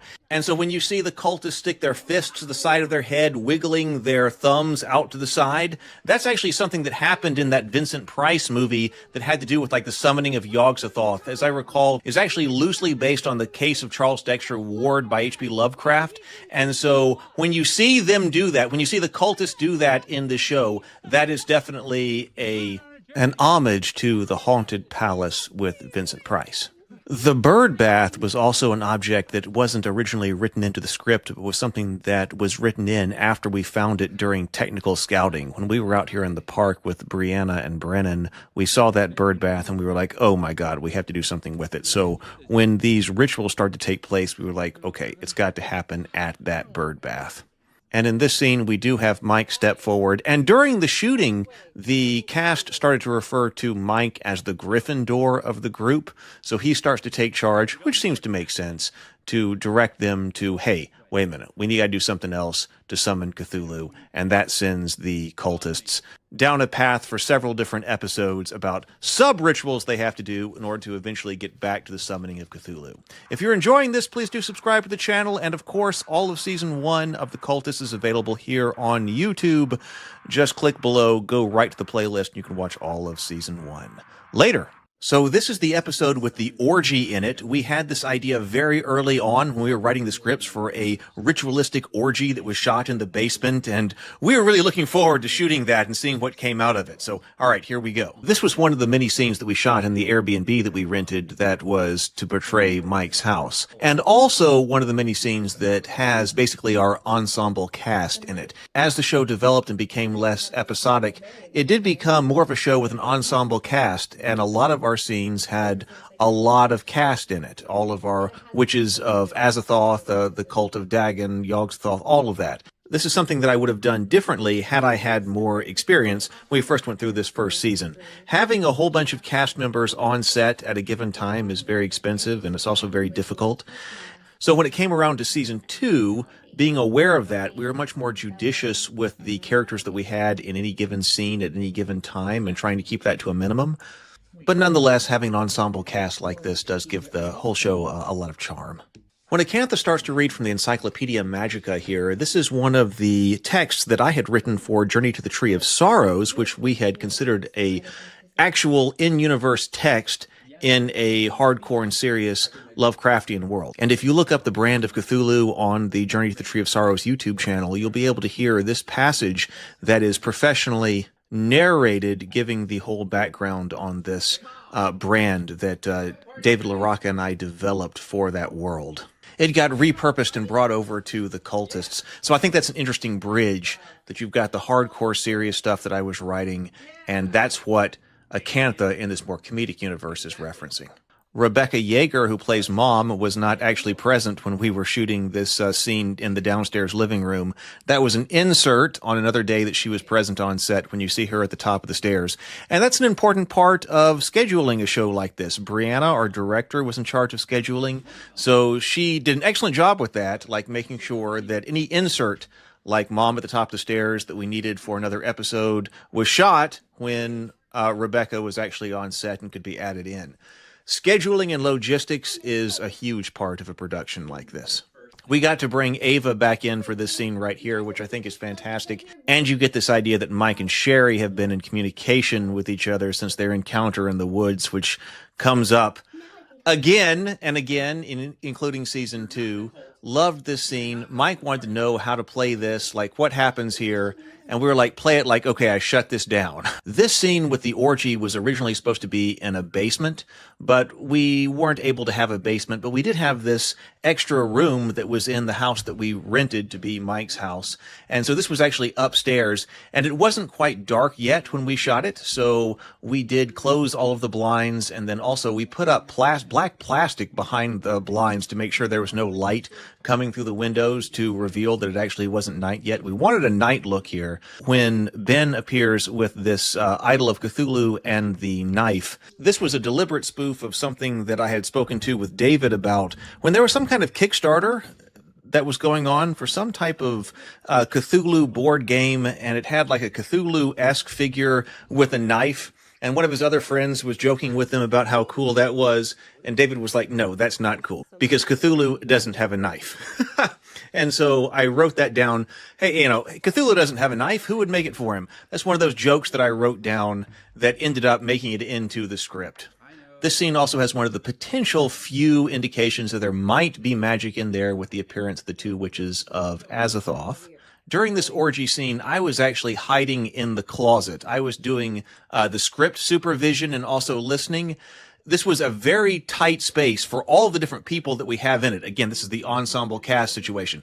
Lots of actors here in this small bedroom. I'm hiding in the closet. Of course, you've got Brennan in there with the camera shooting. I don't even think that Brianna, who's the director, was able to be in the room while this was shooting. I think she had to go outside during the shoot and was monitoring what was going on a monitor that was hooked up via Bluetooth to Brennan's camera. So there was not much room in this bedroom at all. It was very cramped. I also hope that people appreciate that Rob's fish has been like oiled up. We covered it in lubricant during that scene where he's talking to Acantha. So for whatever reason, yes, Rob's fish is lubed during this orgy scene. This is one of those scenes where we allowed the actors and actresses to really get into character and do some ad-libbing. And unfortunately, a lot of it didn't make it into the show. What we did is we wanted to have a general hubbub to underlay their dialogue, because we've got the main dialogue of the different characters who are talking that you're seeing, but there are a lot of other characters in this room who are talking back and forth, and so we wanted a general hubbub, but that was also like in character. So we let all of the actors talk back and forth, and some of the material that we got was absolute gold, and I love it. I remember having Ben talking to Sherry, Ben talking about how, the God that he worships and all of that, and Sherry listening very intently, and Ben saying, I worship Father Dagon, and then Sherry pointing at the fish on his head, saying, now is that Father Dagon? There were so many things that went on in that. I wish we were able to find that footage and release it, because it was so amazing to hear them in character, just doing and saying the kinds of things that they wanted to say. Now, of course, here we have Rebecca Yeager again, portraying Mom. Here with Ava, this was all shot at a different time. Ava, of course, has this fork, which is supposed to mimic Rob's trident, which is fantastic, and I love it. There was also actually a lot of things that went on in the dark in the orgy scene. Brianna and I wrote a lot of different rather explicit things that could go on during the orgy scene in the dark that didn't make it into the actual show. Some of them, if you listen to what the cultists are saying as Mom goes up the stairs, you will be able to hear. But one of them, which I really like, was when Rob said, can I help you with that tentacle? And unfortunately, that line had to be cut from the show because Rob was supposed to show his fish and wave the fish in front of the camera and say, can I help you with that tentacle? And it just didn't work with the fish being waved in front of the camera. So we had to delete it, and that didn't get shown. That's one thing that actually got shot. There were other things that were written for that scene that were never shot. But hey, there you go. It was the orgy scene. It was a lot of fun to shoot. Everyone had fun. Now it's on camera. And now it's one of my favorite memories ever. And here we finally arrived at the branding. This is a pivotal episode where Mike actually brands Rob's face with the brand of Cthulhu. An important moment for both Rob and Mike as characters. Some people have asked about the topless hula girl in the background you can see behind Mike with the ukulele. That was something that was in the Airbnb house that we rented, and we just kept it. So there was a lot of really neat, unique kind of items around the house, antiques and so forth. That stand-up was one of them. We think it kind of worked. Maybe in a different world, we would have been able to have a completely, maybe straight-looking, regular suburban house. But this one has a lot of unique character to it. And especially when it comes to something like this dancing girl, we hypothesized that maybe this was some kind of compromise that Mom was having to make with Dad. Maybe this was something that Dad had that has some type of special significance to him. Maybe some type of nostalgia associated with it. And so Mom has to kind of tolerate it in the living room. This episode also lets you see some of the friendship between Rob and Ben. In a lot of the scenes, of course, we have this master and disciple relationship between the two, which, yes, can actually borderline or be abusive, I suppose. But in this one, I like to see them bonding as friends as well here, and it's great to see them bonding over something geeky like Batman. In the script, it's Mike who suggests to Acantha, hey, is there anything else in this book there, which leads them to the idea of the branding. But when we were on set, we realized, and I think it was actually Rachel Marshall who was playing Shay who realized this, that Shay didn't actually have a whole lot of things to do in the scene. And that's something that I thought a lot more about in season 2. Not only do we have to have all the characters because of the expense and the complexity, the more actors you have on the scene, but also, okay, if they're there, are they making a meaningful contribution to the scene? And we realized in this instance that Shay wasn't saying all that much sitting there. So Rachel asked Brianna, the director, if she could have that line suggesting to Acantha to reopen the Encyclopedia Magica. And that was a great idea. I mean, it makes sense for Mike to do it because Mike is the one who's leading all of this. You know, Mike is driving the action. But also, the other characters need to be agentive on screen as well, and it makes complete sense for Shay to make that suggestion because she is the dark ideal. That fits her character. She's driving something, hey, you know what I would do? I would look in the Encyclopedia Magica. So Shay drives that, and I think that was a great choice. We have this idea that we're going to need to have our flesh branded, and of course, Rob, being the guy who's all in, just absolutely embraces this. I love the response of Ben and all of this, that he's so procedural that, like, if somebody brings something up, this is a brainstorming session. It needs to be written down on the pad of paper. But then when something comes up like, oh my God, we're going to brand ourselves, all of a sudden he's like, no, wait a minute, don't write that down. Don't write that down. The procedural person, except for when it applies to him.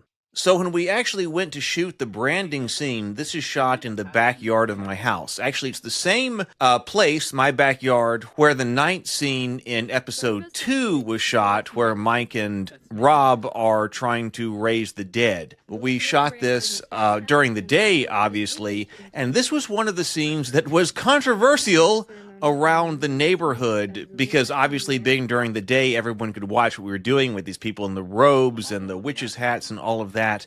This was the scene that caused my neighbors to come over to my house after this and wonder what I was doing and was I doing something satanic. I mean, I live in rural Alabama, and this is always a problem if you're like a creative person like this in Alabama in general, especially rural Alabama. People, especially more conservative people, will definitely question what it is that you're doing. The day we shot this, it wasn't nearly as cold as it had been on different days on set, but it was definitely pretty cold here. Fortunately, my house wasn't too far away if we really needed to go inside, but also we did have the fire going for the brand in this scene, and that became a functional fire for everybody to huddle around while we were shooting in between takes. This is one of my favorite scenes because it juxtaposes the absurdity of everything the cultists do with something that really has tremendous real-life consequences, which is the facial branding that Rob undergoes. Up until this point, we've seen the cultists with their antics, and they have the dark ideal in their head about what they are supposed to be doing, but, you know, they're completely inconsequential. Part of the comedy is that they're not effective at anything. This scene could have gone that way, but this is the one that flips it on its head, that all of a sudden we have something that is drastically consequential happening. We've got the quote from the Encyclopedia Magica, which is, you know, a very dark horror interpretation of the ceremony surrounding the branding of Cthulhu, which is interpreted completely absurdly and comedically, I think, to great effect in this scene. So it seems to be going in that way. We've got that dark ideal embodied by that passage in the book. We're contrasting that visually with their absurdist interpretation of that. And then you're expecting, well, now, wait a minute, is this actually going to happen? Surely something ridiculous is going to intervene so that we don't have, you know, facial disfigurement here. But then they just go all in, get wrapped up in the moment. And of course, at the end of this episode, like, okay, is it happening? Is it happening? We cut away, and then we get this fantastic scream from Rob, to be seen, of course, in the opening of the next episode. This was a very busy day of shooting because we only wanted to apply Rob's brand once for consistency and all of that. So get it applied once and then shoot all of the scenes where he was going to have the brand on.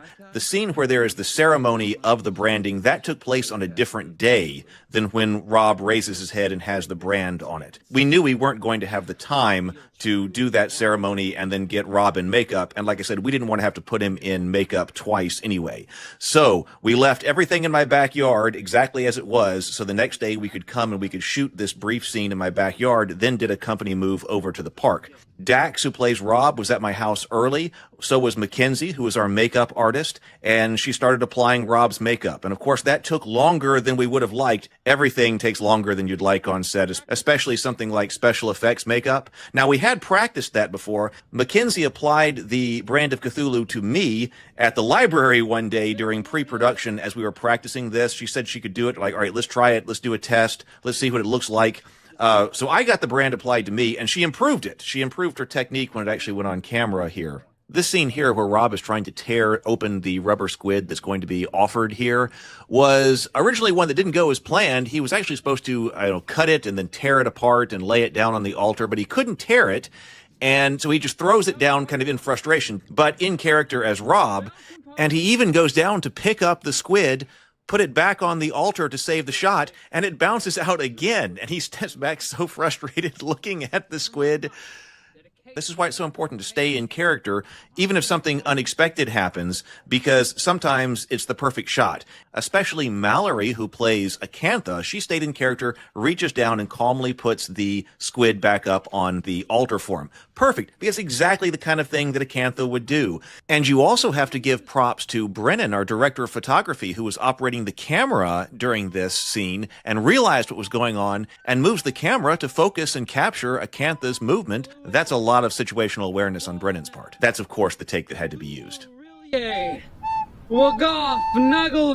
Dax, of course, just nails the depiction of Rob here. We do return to the absurdity of the branding here, and this was important for Brianna and I when we were writing it because, okay, we do have this really horrible thing happen. This guy gets this, this janky brand of Cthulhu branded onto his face.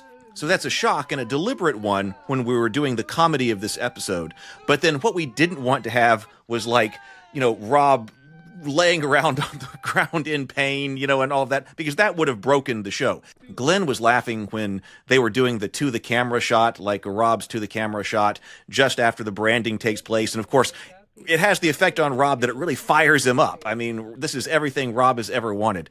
And Glenn, who plays Ben, was like, man, he would be in so much pain if that had actually just happened to him. So we do cut back here instead of going with, horrible, horrible consequences of what just happened.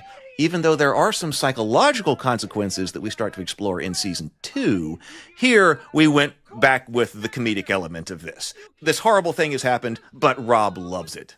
Acantha actually wasn't playing the recorder during these shots. We recorded her attempts to play the recorder separately as an audio file, and that way we were able to capture everybody's audio cleanly, and then we overlaid different takes of her playing the recorder in post-production.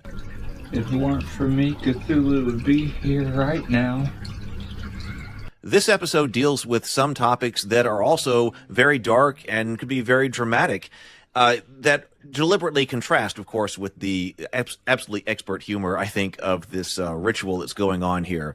We've got the, what does it mean to be in a cult? Your mind and your body belong to the cult. That's what Rob tells Ben. And that's, a very cult-like kind of thing to say. It's humorous here, but also, what is Ben's mental state? He said, I have nothing else much earlier on the show. He's gotten involved in whatever this is with Rob. We've got this, abusive kind of element here. He runs off. His world's falling apart to the point where he is contemplating suicide and he's going to kill himself. And, if somebody comes out with this knife and there's this ceremony and whatever, and he's about to stab himself, Glenn wanted to play this like this is a very serious thing. And of course it is to him, to Ben in this show, even though we know it's a rubber knife and none of this is real, but Ben is not in a good mental state and he's taking it very seriously. And Glenn was like, if this were a real knife, and this guy's going to do this, this would be like a really serious, dark kind of scene. And so that's how Glenn played it. This scene was also one that was written very early. It was present in my earliest notes for what was to become the Cultists, this idea of sacrificing yourself. Although when I originally wrote the scene, it was very similar, but it was Mike who was sacrificing himself. I don't think in the earliest version of this scene, Ben was even thought of as a character yet. He might have, maybe we've had Steve in there, I don't remember.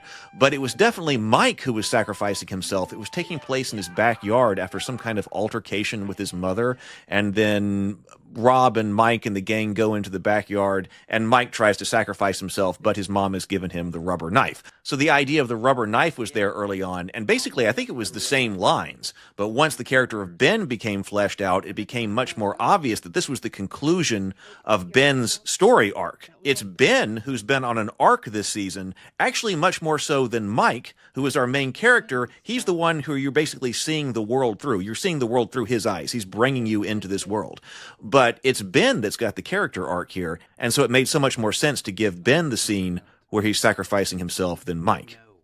And of course, in here, Acantha says at the beginning that maybe the stars just weren't right for Cthulhu, which is the right answer, you know, in the context of the mythos. Acantha comes through again with, well, maybe it's not Ben. Here's your actual reason. I love Rob's response here because, of course, it's so backwards in everything that he says to what he should be saying at that time. You know, Rob cheers him on when it's time to sacrifice himself, you know, and then even after the witches give him that little sweet nudge that, hey, maybe you should go and take care of Ben, you know, he just tells him he can try again tomorrow. And then you end up with the reconciliation of the cult, which, you know, obviously in the real world you want to get out of, but the answer here is flipped. We need to embrace each other, the cult members, and support one another. And we end on a wholesome note, and I love that. Okay. And here at the very end, we do return to home with Mike, and we kind of reconcile a little bit with Mom here at the end. No, Bella's no longer in her cultist outfit, so something's clearly happened there. There was some hinting in some after-credit scenes. There are after-credit scenes on some of these episodes, if you haven't seen them, that kind of implied that maybe Rob had gotten to Bella a little bit and was inducting her into the cult. But here, Bella's come back around, at least for now. This is where we would have had the cultist of the Yellow King looking in through the window, and it's like one of the very final shots as they're eating dinner. Had we chosen to go that route, but we didn't, and I think the show's stronger for it. So that wraps up my commentary for The Cultists Season 1. Thank you so much for listening. I hope you've enjoyed it. Please do like and subscribe if you haven't already. We would love to have you here for more. You know, the success of The Cultists depends on you. So I look forward to seeing you more on YouTube. Later.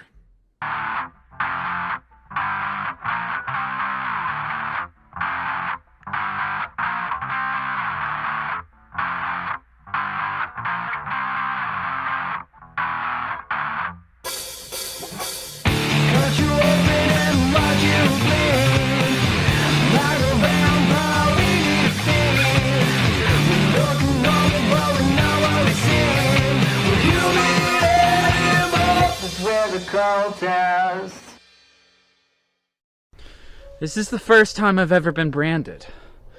But I'll get branded for Father Dagon. I'll get branded for Cthulhu. It's no problem with me. So the way that I got involved in this project is kind of random. Heath and I first met on Twitter, so we were social media buddies before we became like in real life friends. We first met on this yearly event called NaNoWriMo. If you're a writer, you may have heard of it. It's this crazy thing that a bunch of people do all around the world every year in November. National November Writer Month is the full title, where a bunch of people try to write a bunch of words or write an entire novel in a month. And so Heath and I met as writers, and we were just kind of casual connections, at first. And one day he wanted to like have a Skype conversation to kind of connect more. And we were just chatting about our different creative projects and our goals, and we realized that both of us had some interest in film.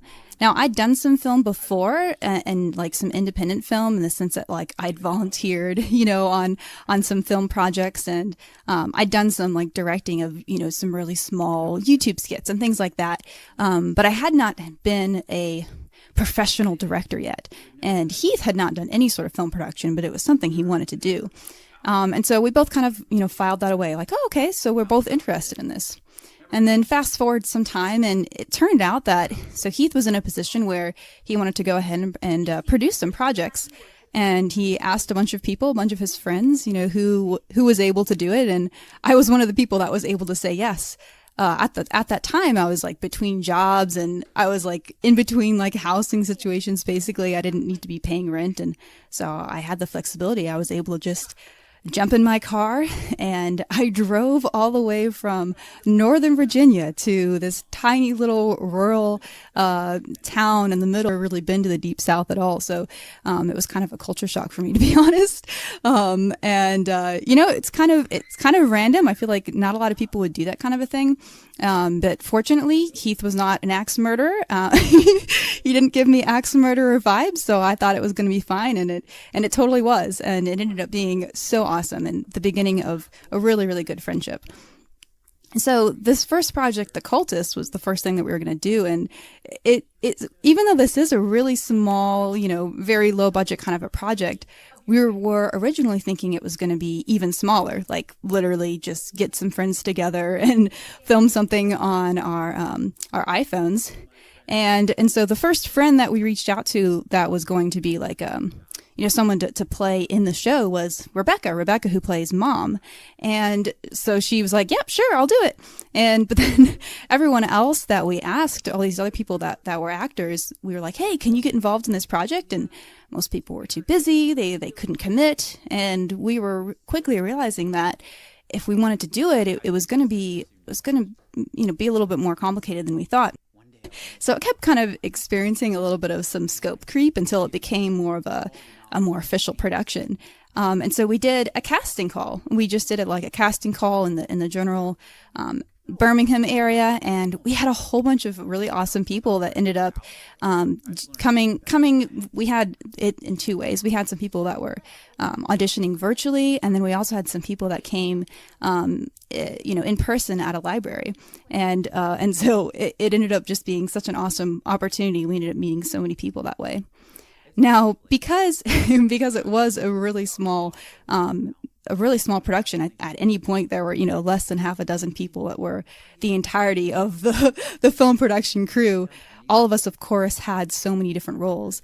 And so like this Care Bear that you see in the background, he made that. So he was the producer. He was also the props maker. And he did so many different things. And that Care Bear, the destroyed Care Bear with a knife stabbed into it and all the innards just spilled out. It was kind of photographic. A lot of people kept taking pictures of it and posting it on social media like, what is this project we're doing? And so that Care Bear became kind of iconic. But yeah, it was interesting with the casting process because we originally had someone else that was cast as Mike. So Peter, who plays Mike, he was originally cast as Ben. So when I auditioned Peter initially, like he left a really good impression on me. I could tell that he really thought carefully about his characters and about, you know, their motivations and things like that, and we had some really interesting conversations talking about the role that he was auditioning for. And I was like, you know, I knew I wanted to work with him, and I liked how he did Ben. And so initially I auditioned him for Ben, or I cast him for Ben. But then the guy that was going to do Mike, he ended up having to pull out pretty last minute, and so we were running low on time. It was going to be soon, you know, time to film, and we didn't have our main character, and we were kind of freaking out a little bit, like, okay, what are we going to do here? And so Peter, he reached out to me. He was like, hey, you know, I would also be interested in doing Mike. And I knew that he would definitely be able to do the character, but I was a little skeptical at first because he didn't really look the part, at least not at the time. When I had, during the audition, you know, he had very different, like, facial hair and things like that. And I was like, oh, I'm not sure if he's going to look young enough, but he convinced me. He was like, hey, I can shave, I can let my hair grow out, and I'll look a lot younger. And I was like, all right. And so I just trusted him, and it ended up working really well. Now I can't imagine our cast being any different. And I'll tell the story with Glenn, who ended up playing Ben in a couple more episodes on my commentary on his character. But yeah, it ended up being just such a wonderful way that all of the different characters came into place, and Yeah, I was super happy with it. And it was so exciting for me as a first time professional director, being able to make all those really important decisions and choosing all these characters. It was really hard to choose the cast, but just because there were so many amazing people that ended up auditioning. But I was really happy with what we ended up with. A coin trick phase. I thought it would be just like that. But I'm afraid this is my life now. And I am out of my depth.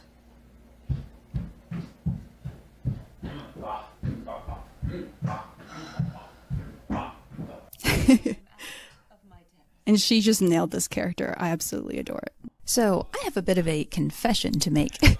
I'm not necessarily a Lovecraft fan, which would probably surprise a lot of people. That was more Heath. Heath is the curator. He's the one that first wanted to do this project, and he's like a long-term fan of the Lovecraft mythos. And when he called me in to get involved in the project, at that time I think I'd only read maybe one Lovecraft story, which is The Shadow over Innsmouth, and I really liked it. Of course, as soon as I got involved, I started, reading as much Lovecraft as I could to get, more educated on the lore. But I can say now, after having read a lot more Lovecraft, The Shadow over Innsmouth, that first one that I read, is still my absolute favorite Lovecraft story, and I definitely recommend it as a first one to read if you're unfamiliar with the mythos. And the kind of coincidental thing is that story is also the one that is most referenced in this show. And if you're unfamiliar with the story, I won't spoil it for you, but the basic idea, of course, is that there's this cult called the Esoteric Order of Dagon that is worshiping the deity Dagon, who lives under the sea, and he has these humanoid fish-like people called the Deep Ones. And of course, in the story, it's this horrific thing, to be slowly turning into a Deep One, which makes the character of Rob all that more ridiculous. Now, Rob is not only, an incredibly ridiculous character, given that he really, really wants to be a Deep One and has a fish on the side of his head, but he's also a pretty important character in the story overall. Let's ask the blessing.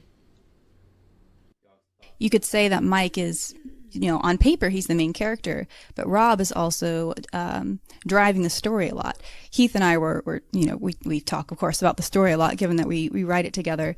And one of the things that we were thinking about is that, Mike is kind of like he's the character that sort of brings you into this world, into the, from the world of the normal life, which we are seeing right now, him with his family, into this world of the bizarre, where they're trying to be these dark cultists.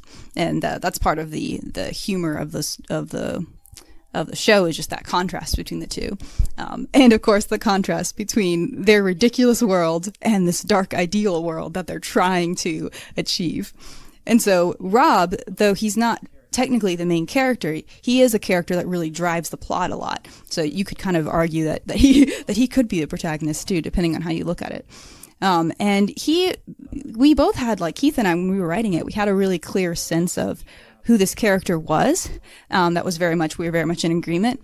But the funny thing is we had a really hard time with casting him. So many people auditioned for Rob, and Dax was the only one who walked in and just nailed it.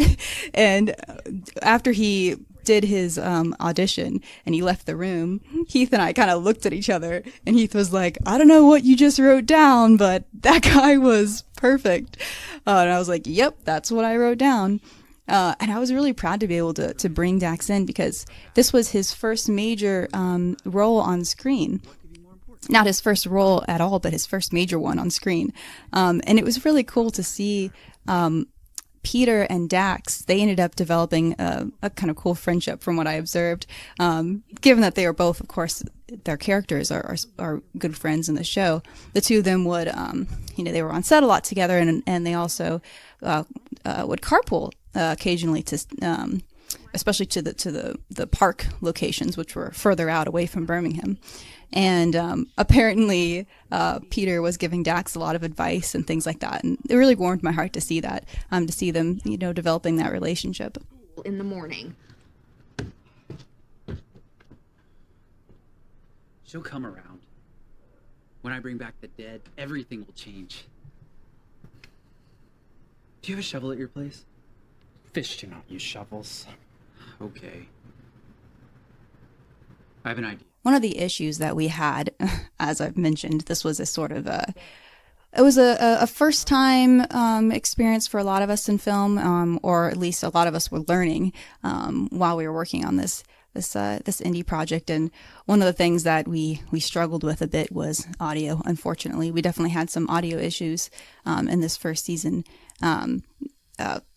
Quick interjection on that note, though. This little symbol that they did on the ground, that was just something that I kind of came up with randomly. I was like, this is sort of a vaguely occultic looking symbol, so that seems like what they would do.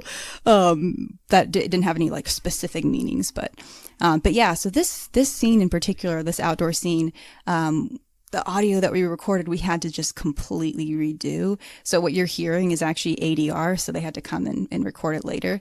And that was because we didn't have a boom mic. So we were very limited in our equipment that we had access to. And so the mic that we did have was kind of far away from their faces when we were filming here out at night. And they also had lavs, like they had some mics that were attached to their clothing, but they were wearing thick clothes because it was so cold. You can see as they cough, you see the air. That's not smoke. That's just because it's cold. You just see their breath. So it was really cold. And so none of the audio that we got was very good. And so we had to just completely redo that, unfortunately. I've never seen the world this way before. You're about to see something you've never seen ever.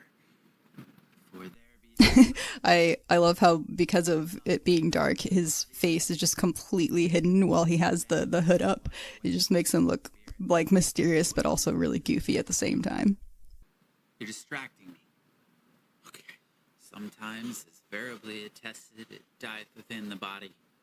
But after a season is raised up again in the place where the body did decay. There's this part coming up in a moment that is ad-libbed when they talk about, it's Mrs. Cartland, or whatever, when they're talking about what they're hallucinating. Originally in the script, it was something really stupid. I was trying to write for this scene something just really random that they would say, and I couldn't think of something that was funny enough.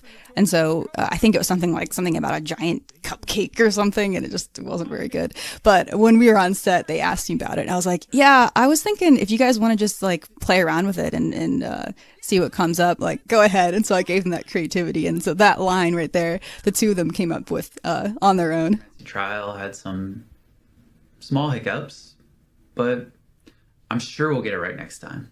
Throughout season 1 and 2, almost everyone from our cast got to appear on screen at some point.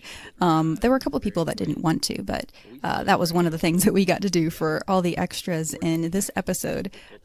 You'll see me, there's me.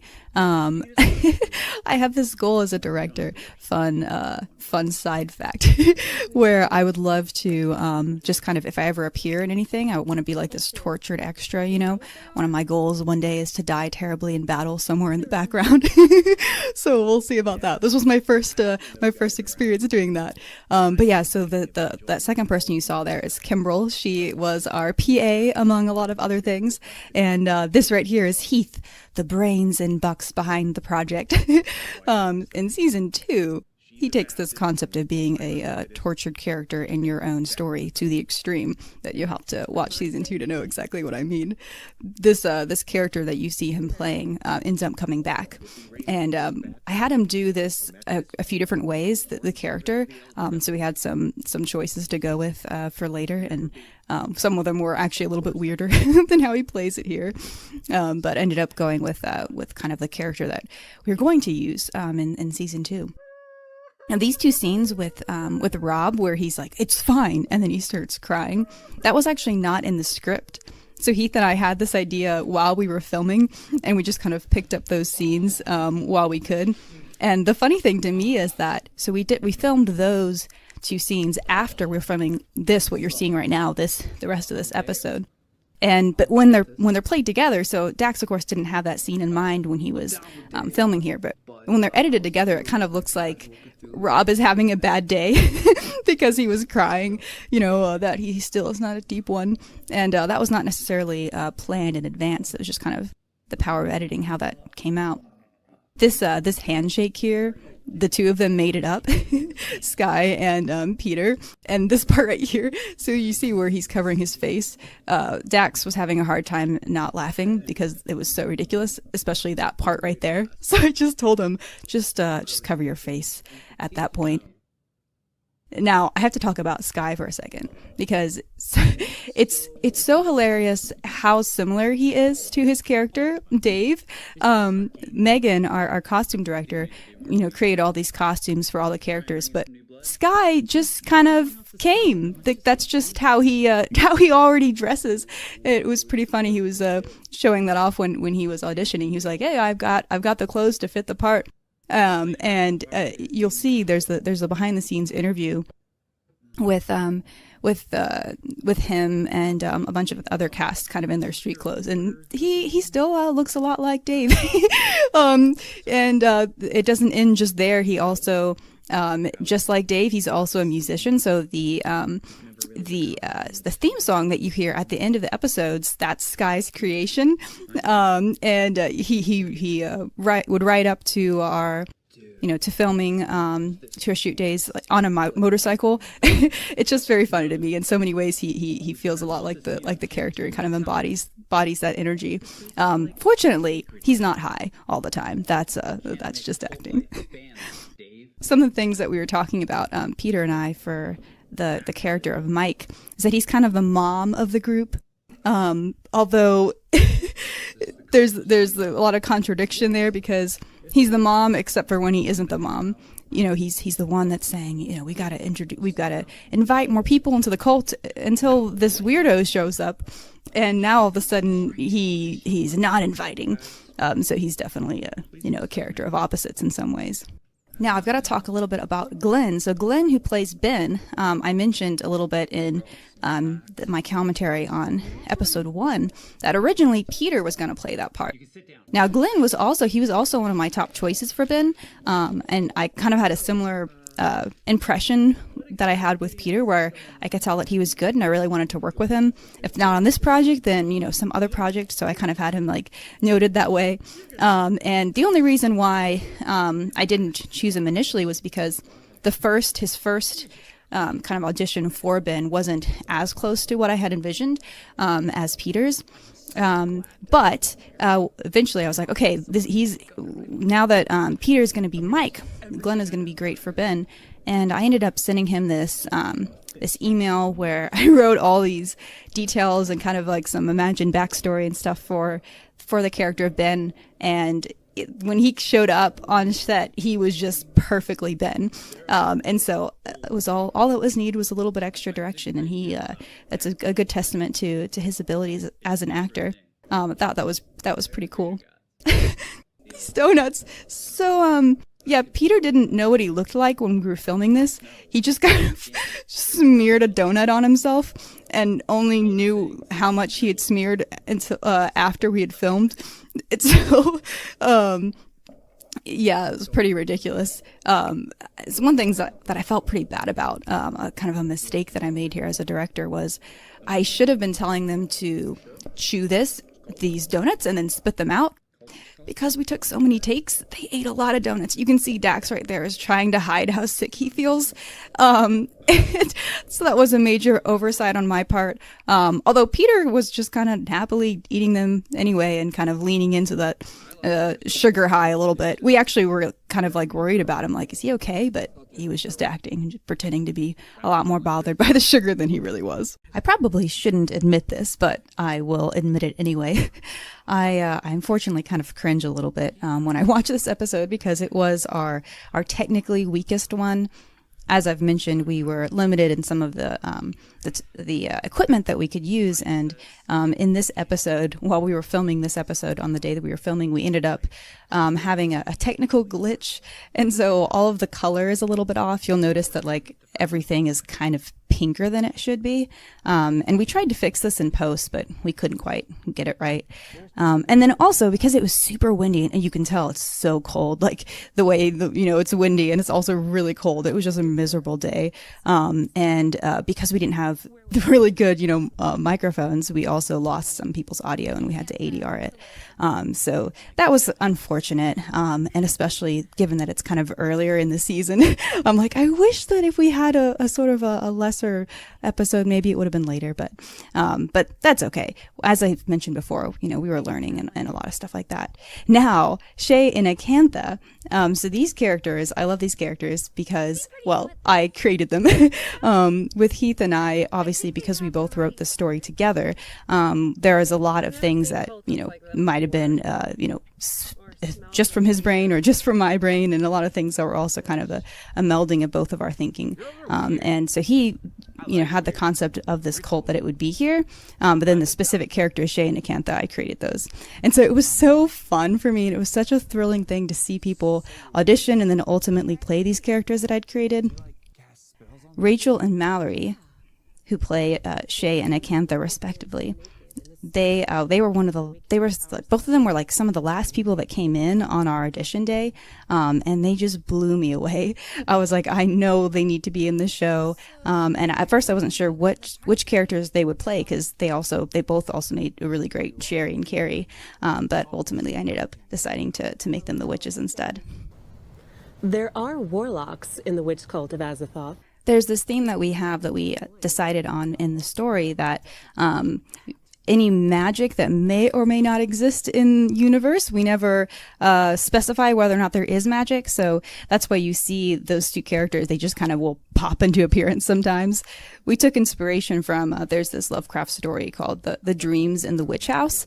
And in that one, there are the witches of this cult are, they're traveling with like non-Euclidean calculus and quantum physics and whatever.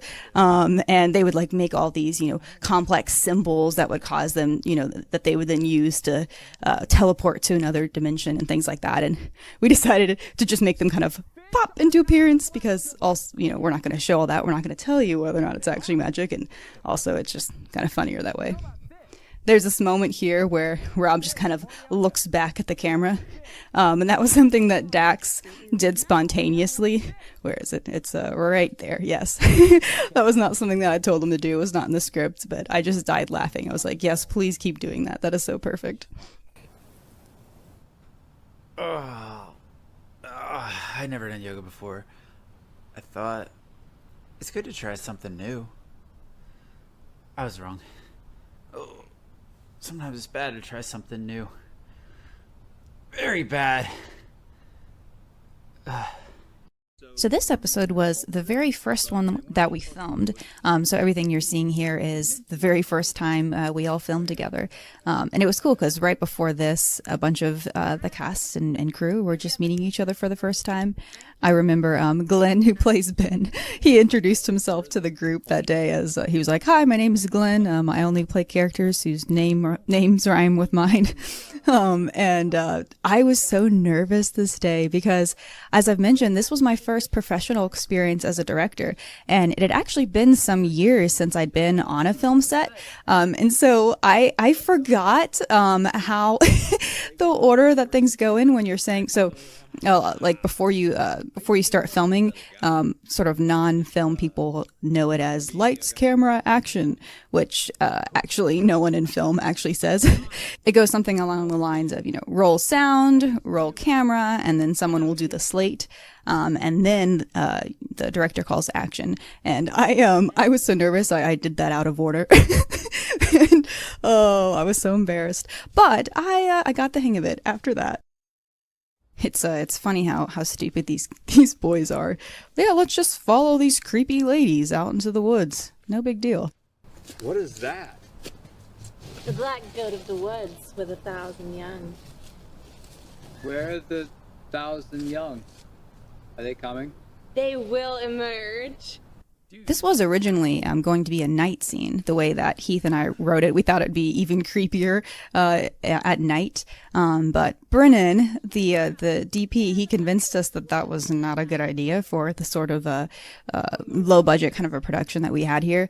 That was going to be a lot of it was going to be a lot of extra expenses to pull that off, to have lights out in the middle of the woods. And he was like, that's not going to be worth it for us. So unfortunately, we couldn't do that.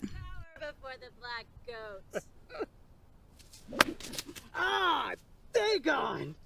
There are some parts in the story where you'll notice Dave, he says Dagon, or Dagon, that's how he pronounces it. In the script originally it was God. He would cry out, "Oh God!" And he asked me, he was like, "Hey, can I just say like Dagon?" And I was like, "Yeah, it's a great idea." And so then after that, Heath and I made that official for his character. And so for season 2, and the scripts for season 3 that we've written, we've continued that on. But that was originally, Sky's idea. I'm not ready to die. Ow! You got pepper in my eyes. Let them go! What are you doing? So Sherry and Carrie, these two characters were also ones that I created, just like with the witches. The general concept of the cult in the story, that was Heath's idea, but then I created the individual characters. And these two, Sarah and Charlotte, who play them respectively, they just embody them so perfectly. I was pretty excited to be able to bring Sarah in because, like with Dax, this was her first major on-screen role. And I remember in the audition, she was really nervous, but she definitely had no reason to be. What a bunch of dumbasses. But at least Ben has learned his lesson and will not stray from the fold of Father Dagon again. The fish fold. That was way too much community. I think I've had enough now. I've mentioned before our rule in this show that we don't show any magic, and we don't confirm that magic is real. Another rule that we established is that, if there's something that a camera crew, that a documentary crew couldn't have actually captured in these people's lives, we do this reenactment thing. Because if this was a normal narrative, of course, then maybe we would have shown Rob's dream at the beginning, and it would have been his actual dream, but we want to keep it consistent, that this is actually a documentary that's being filmed. There's this poster in the background. You can see the yellow poster. I don't think anyone has caught this yet, but that is actually a reference to the first season of True Detective, which is it's a very serious show, and it involves some Lovecraftian references specifically to the cult of the Yellow King. And I actually recreated a poster that appears in that show. I recreated it pretty close, but you don't get a really good look at it because Mike's head is blocking it a lot. But if you look closely, you'll notice that it is the same poster. Look, it's a yellow sign. This episode is really where the story truly begins. Heath and I originally thought this was going to be a more like episodic kind of a story structure. But then as we were developing it, it kind of had this sort of a little bit more of a narrative arc that really begins with this episode. That is one of my regrets as a storyteller, that we didn't decide to do that sooner. You'll notice because this is the first time that there's really a cliffhanger in the show, and the viewer data really reflects that. When people get to episode 6, they're likely to continue watching. But if they don't, if they're not super in love with it, and before that, they're not necessarily hooked. So I do wish that we had decided to do that earlier and just kept that sort of cliffhanger structure from the very beginning. That's something that if I could go back, I would have done that. The way he says "ow" there is his natural reaction. That was just something that we kind of decided to do randomly. We're like, "Oh, why don't you go and hit this sign?" And he didn't realize it was going to hurt. That is Heath in the background, by the way, wearing the yellow hat. You want some cereal? No. How about some eggs instead? No. No! Get that away from me! This writing on the ground, that was my writing. I think I might have done it with my non-dominant hand to make it look more like child's writing. This right here is the one shot in the show that is not done by Brennan. So he got to appear there as the tennis player. So Dax actually got to do this shot. It was actually kind of strangely complicated. I was hiding behind that brick wall, and I had to roll out that ball at just the right time. And so we had to practice it quite a few times before we got it right. And we had a lot of takes before we finally had all those moving pieces timed just right. For the last 3 days, I've been tormented by the color yellow. Who knew there were so many yellow things in this world? Their cult has gotten into everything. Mike is right. They are after us. So I've called an emergency cultist meeting to deal with the issue. The yellow bench, which comes into the moment soon, where they reference the yellow bench. So that was something that Heath and I wrote in. Because so we had the scripts kind of like an early draft of it when I came down into Alabama, and then we did like further drafts while we were working on it together, and we were doing that while at the same time we were location scouting.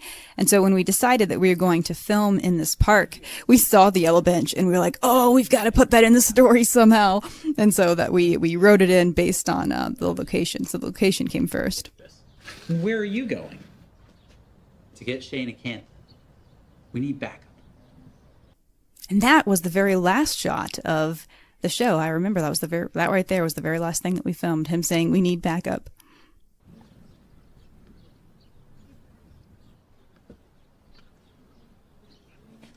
This part is so ridiculous. There were definitely some parts here that where some people were trying not to laugh. We just kind of let them, we just kind of like brainstormed on the spot. We're like, oh, let's just come up with a bunch of ridiculous things for these characters to do while they're watching the bench. And so the cast came up with some ideas too. Now this, you can see it looks a little bit different. And that's because we filmed this part on a different day. And that was just because it didn't really make sense to bring Sky in, just for one little scene. And so, because it would have been a kind of strange scheduling thing. Now I have one more comment, and that is on the post-credit scene. So this is all unscripted. We had to, tie him up for the next episode, and we were like, you know what? We might as well, since we have to do this, let's have you all do this in character, and we'll just roll the cameras and just start filming it. And so they came up with all this. They ad-libbed this all on their own. The Yellow King did it to you! Well, get the yellow off of me then! I am trying! Try to get out of that. Yeah. Can you at least fix my hair?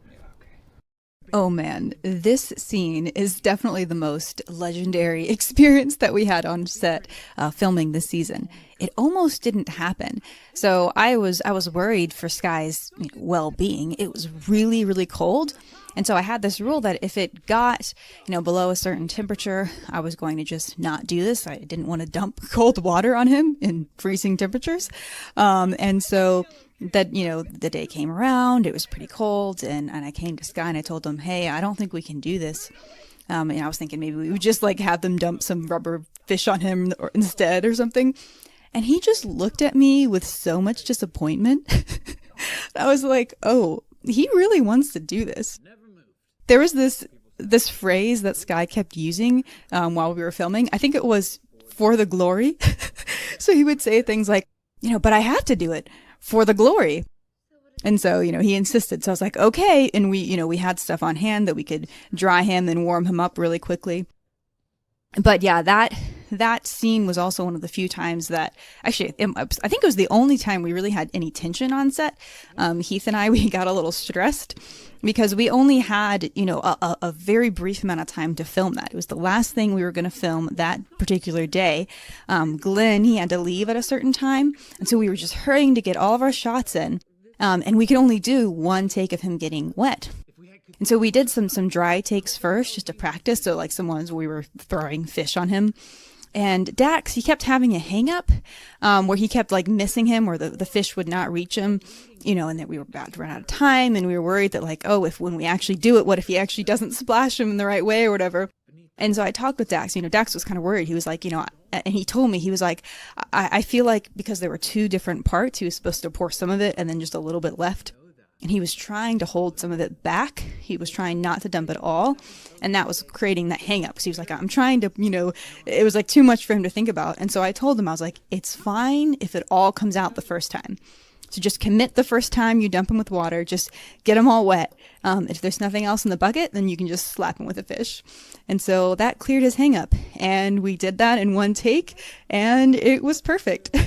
And yeah, so it worked out, but we've talked about that a lot. It's just like one of those scenes that I think we all remember pretty fondly. Sky really set the stage. It really like set the standards, you might say, for being committed on set. And so it was pretty awesome. Seasoned offering.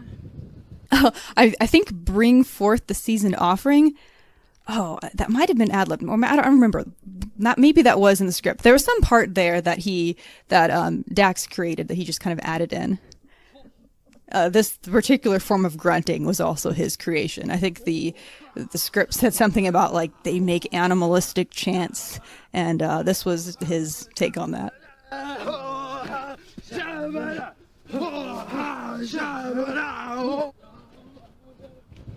just don't want to say anything.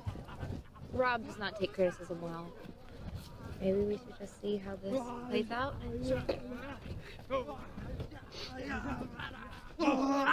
There are 2 references here that Heath and I added in. So this thing that they're doing with their hands is a reference from this 1970 movie, The Dunwich Horror. So it's an adaptation. It's this Lovecraft adaptation. And Heath and I had watched part of that to get some inspiration for the scene, and we thought it looked so stupid, so we tried to bring some of that in. And then this, of course, with the witches making fun of them, that's a reference. That's a biblical reference from, if you're not familiar with the story of Elijah and the prophets of Baal. I thought that would be a fun thing to make a comparison to, because in that story, Elijah is making fun of these people that are trying to get the favor of their God. I can't remember. I think maybe they're not trying to summon him, but they're trying to, they're trying to get him to burn this offering. That's what it was. And so, Elijah says very similar things. Maybe he's on a journey. Maybe he's on the toilet. Or at least that's kind of the implication. It's not exactly how it's worded, but yes. I think it's something like maybe he's busy right now. And I think that's what the original meaning is in the Bible, in the original Hebrew.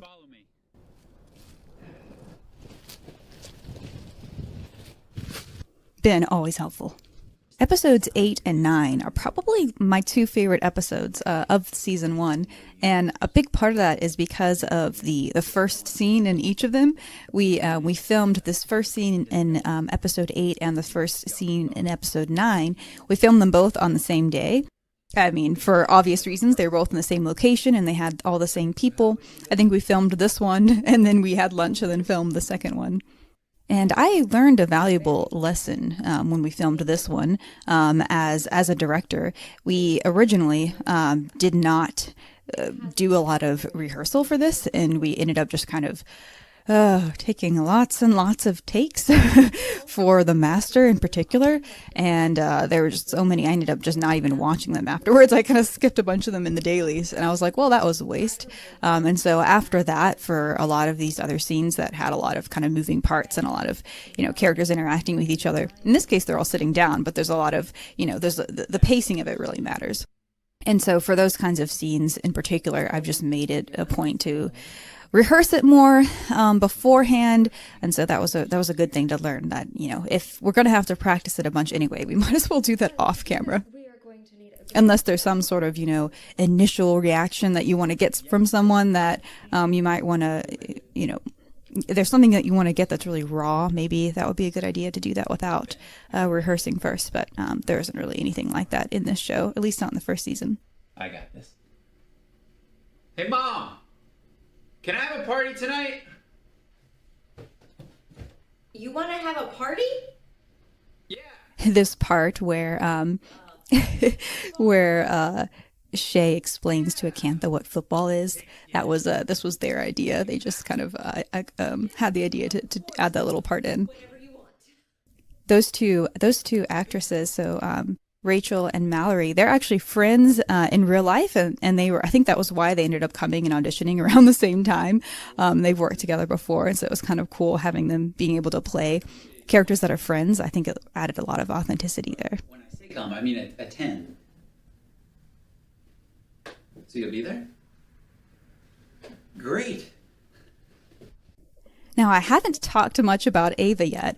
She is so fantastic. Ava, who plays Bella. We had several people that auditioned for this part, and there were a lot of really good options. There was this other girl that I was also considering, but she was really good, but she was a little too sweet for this role, and Ava she just was so able to capture this kind of the fun range of this sort of mischievous character, and I was just so impressed also by her professionalism and her talents, I've had a really good time having her on the project. Now, this right here, I think this is my absolute favorite scene of the show, and it's largely because of Brennan's idea to do this all largely in one take. It just adds so much energy. I think it was such a good idea. And this was one that we rehearsed many, many times before we filmed it. Not just to get the timing of all the actions right, but also to get the timing of the camera right. So this was one of those ones that had a lot of moving pieces. There are only so many versions of that little model we had that could snap the way that Ben just snaps it there in frustration. So when we were rehearsing, we just kind of had him mimic that action. But fortunately, we ended up not needing to actually film it that many times because we had it so down. By the time we started rolling, that the number that we had was perfect. How nice of you to join us. Dude, I know. The band. Yeah, this room, though, was really crowded because in addition to all these people, we had the camera and the light, and it got really hot in there because we had the AC off for sound purposes. I think I had to be in a different room watching this scene, like on this little device that we had. So I was like calling action through the walls, just screaming it, action. That little device was pretty clunky, though. It didn't really work all that well. Sometimes when we were filming scenes like that where, I had to be in another room, I just have to, and I couldn't be at Brennan's shoulder. I have to come in and he'd have to replay it on the camera, and I just have to watch it in between takes. So not perfect, but, it worked. We recorded a bunch of them ad-libbing some audio at some point, with just them just talking randomly, and we ended up using a snippet there in this scene in the background.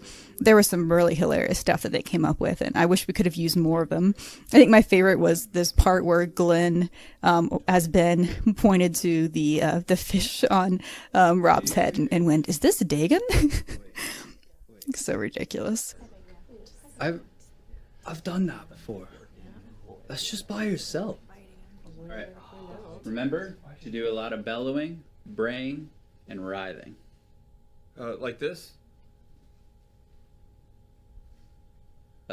No. Like this.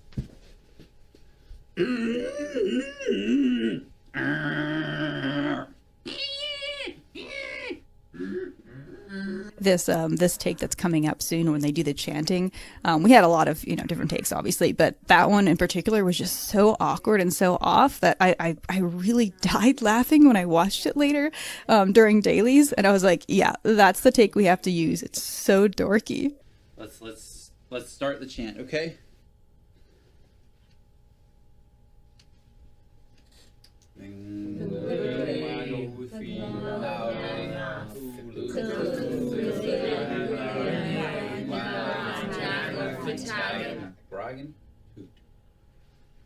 Time for downward fish, little disciple. This episode is one of those situations of, I hope my parents and grandparents never watch this. I kind of hope none of them have gotten far enough into the season to see episode 8. I haven't asked them, so I'm just gonna hope they didn't.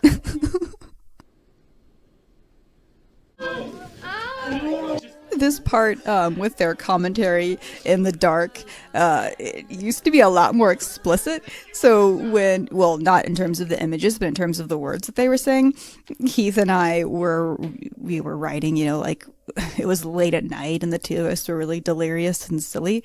And we put some stuff that was pretty, it was a little bit more explicit in the humor, a little bit more adult. And then next day, clarity kind of came. I think it was Brennan. He read the script and he was like, "Oh, this is all great, but guys, I don't know about this scene in particular. I think you've taken it too far." And I read it and I was like, yeah, you're right. So now, of course, a bunch of you are going to be wondering what the jokes are that we took out, but I'll just leave it at that. Now, but worth it.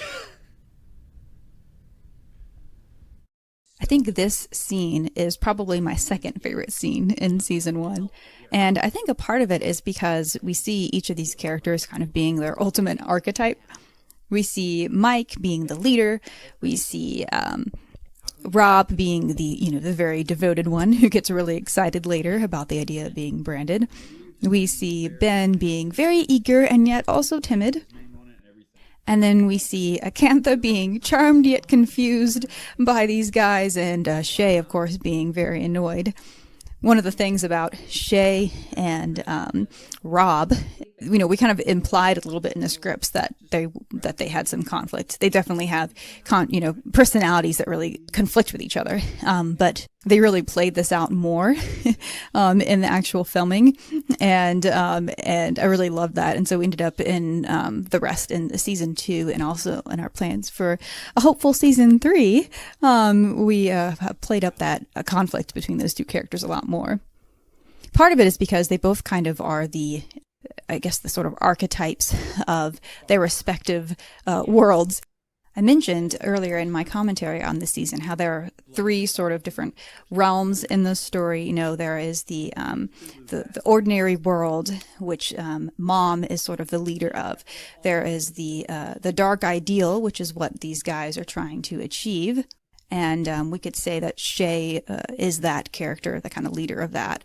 Or maybe it could be Sherry, but I think it's Shay. And then, of course, Rob is the leader of the other world, which is the ridiculous, this sort of world where they're trying to be the dark ideal, and then the conflict and the sort of comparison between those 3 worlds and their differences is where the humor comes from. Now, we only had one camera. We did not have an A and a B. So for this scene, we went through and we filmed it so many different times. Each time, just every single shot you see, we went through the entire scene, focusing on, 1 or 2 characters. And Peter, who plays Mike, he asked if we could do his shot last. That way he could practice kind of writing down all those different things on the board and get the timing of when he would cross things off and circle things and whatnot. And so, we did that for sure.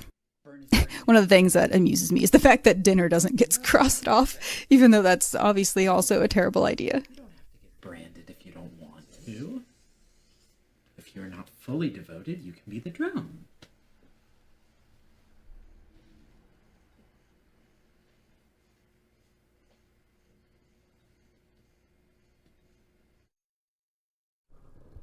Okay, Cantha.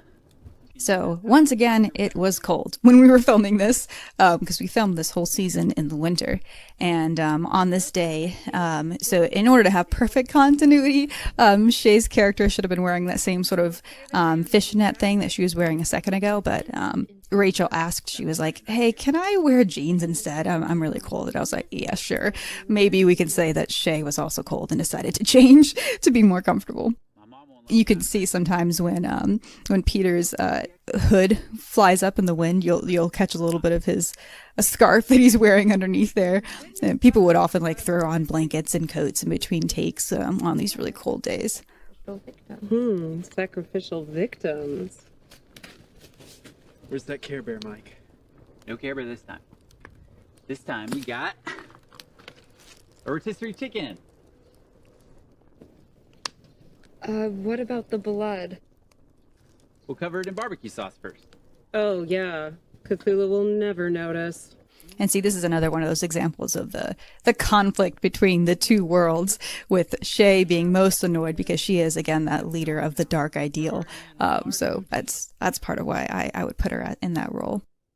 And this part with the barbecue sauce, it was pretty awkward, I think, for those guys. Dax was just like, how long do I keep rubbing this on his face? it was a little long. I think it just doesn't look anywhere near as weird on camera, but to just like still be there, still rubbing it on his face was probably pretty strange experience for them.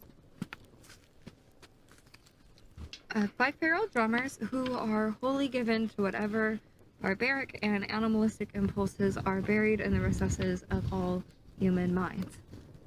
Oh, feral drummer. That's me. I love playing. This one, Sky thought was like a mess up take where he tries to reach for him. It doesn't quite catch him. But funny enough, it's often the ones that people think are errors. Where they're like, oh no, I messed it up. That I end up choosing because, well, it fits the characters. They're pretty goofy. So this part for where he laid down, I actually, when I was trying to test what would be a good spot, I like laid down on the ground myself first. I'm like, let me make sure there aren't any hard rocks or anything.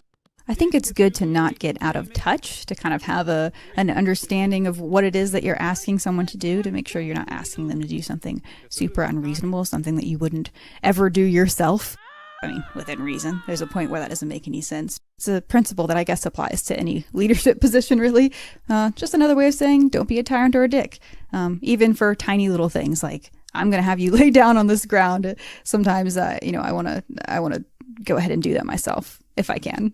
So we actually filmed this scene on a different day than the last scene of the previous episode. So we had to recreate this setup and kind of put everyone in the same spot, make the fire look the same, put the barbecue sauce on Peter's face again. And that was because we did not want to have to apply that face makeup to Dax's cheek. We didn't want to do that more than once. So we did all of the scenes where he would have the special effects makeup. We did all those on one single day. Unfortunately, where we filmed that scene, the branding scene, it was located, like 5 minutes away from this park. So it wasn't too big of a deal to do both of those locations in one day. Sacrificial victim.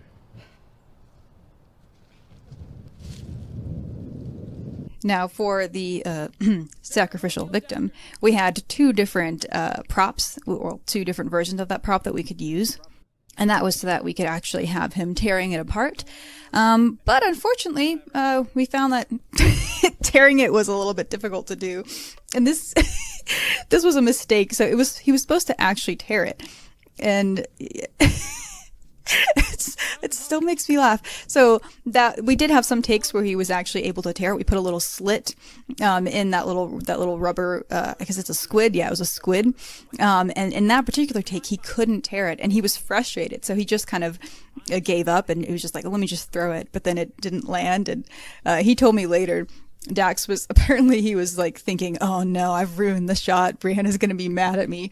First of all, I don't know why I would have been mad at him, but it turned out perfect. I thought it was hilarious. And so that, mistake ended up being the official take.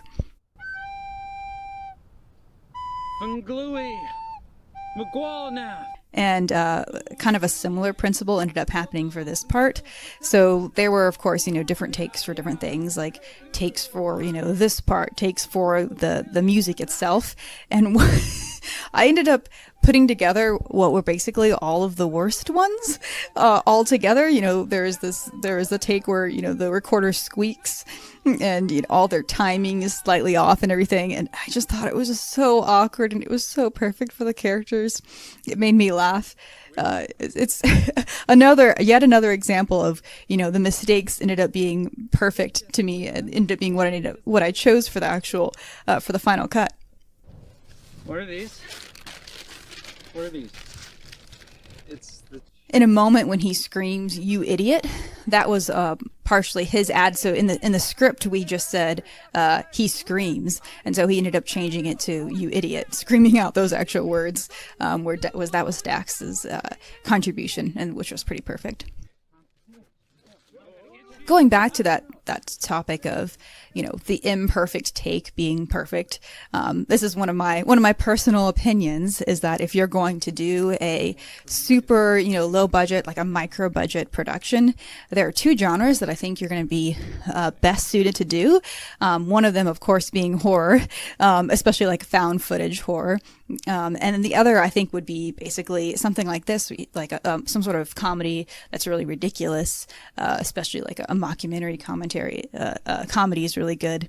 And the reason why those two genres can work really well is that you have a lot more leeway and forgiveness in other genres. There are a lot of genres where people have some pretty specific expectations, and if you try to make a low budget film in one of those genres, I think people are not going to be forgiving of it. They're just going to be focusing on the flaws.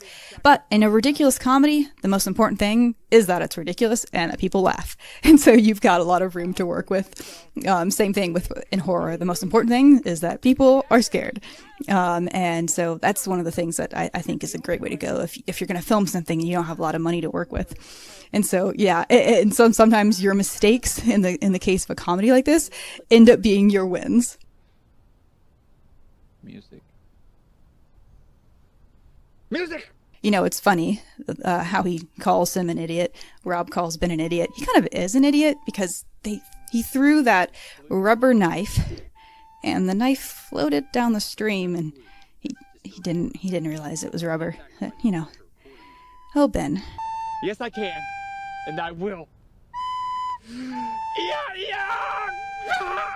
One of the fun kind of paradoxes of this story is the fact that, at its core, the theme is, it's got this theme of community and found family and friendship and things like that, which are some of the, the heartwarming moments of the story, feature that. But of course, it's in the context of a cult. In the real world, cults are, things that really manipulate your your desire for community and things like that. So it's kind of ironic that at its core, this story does deal with those themes. Like, if you think about it too much, it's kind of messed up. So maybe don't think about it too much. But I mean, it is partially on purpose. It's, some of the heartwarming moments of the story are, if you look a little bit closer, also some of the most ridiculous moments of them as well. It's all comedy. It's all a joke. And yet, saying that, I'm still like, aw, at this point. I think I'm being inducted into the cult, guys. When you were about to sacrifice yourself, that was real, man. Yeah. Might have been a fake knife, but it was still the greatest thing you've ever done. Was pretty great. My proudest moment. Any cult leader would be proud to have you as their disciple.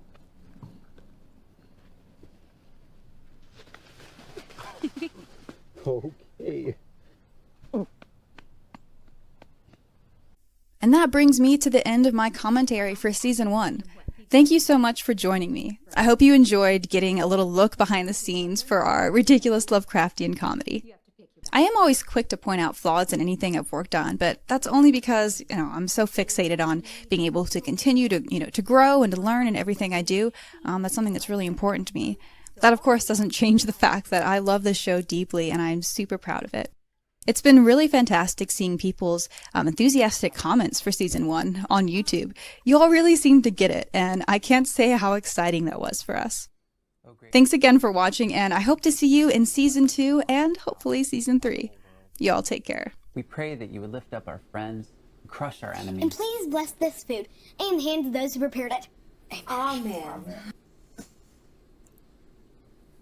Oh, I got more salt. Oh, thank you, honey. That's good.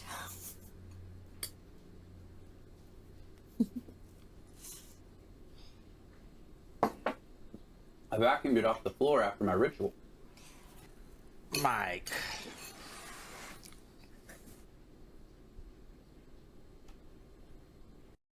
Hello, everyone. Good evening. I love the music that we have for both of those Cultist trailers. They work so well, I think. This is kind of a special live stream that we decided to put together here. I am joined by Brianna da Silva. She is the co-writer and the director of The Cultists, because we're going to do a bit of behind-the-scenes commentary for episodes 1 and 2 of season 2. Thank you for letting me know, Les Ben, that all the audio and video is good. That helps me out. Because we were on a live stream Friday night, and we did kind of like an impromptu director and producer's commentary on episode 3, which was just released.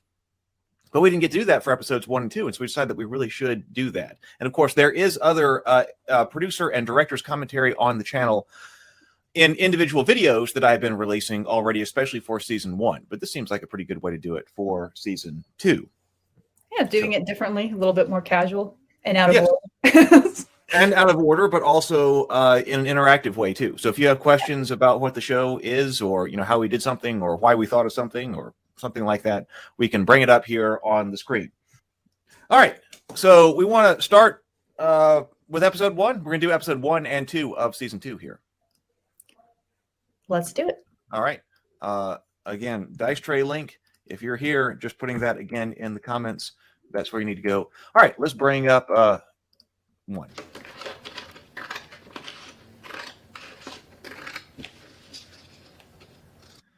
There was a lot of thought put into this family tree that he's got going here, and unfortunately, you can't end up seeing a whole lot of it. If you there's some fun details that it's like written, but it's kind of out of focus right now. Yeah. So if you go through it and you try to look at what Rob is doing with his family tree, there are some details and jokes and things like that. Also, because like his family tree is really screwed up. I don't know where you can see it, but like he's got multiple lines going to different people and things like that. So, things that don't make any sense.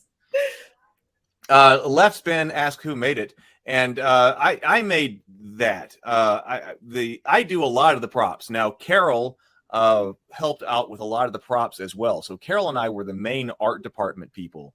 I don't think on this particular poster, I think that it was predominantly me, but making the props is one of my favorite things. So aside from the producing and the writing, actually making the stuff is one of them. So I made the poster here. I think we had, to answer the question about PAs, I think we had like 1 per season. I don't remember. Or maybe like there was always like someone that was there that was kind of like an extra person that was coming to help with stuff. But we were extremely tiny. So this was very indie, like 6 people, on a set at once. So I think, is that right, Heath? Didn't we? I know in the first season we had 1 person that was like officially a PA. And I think we made.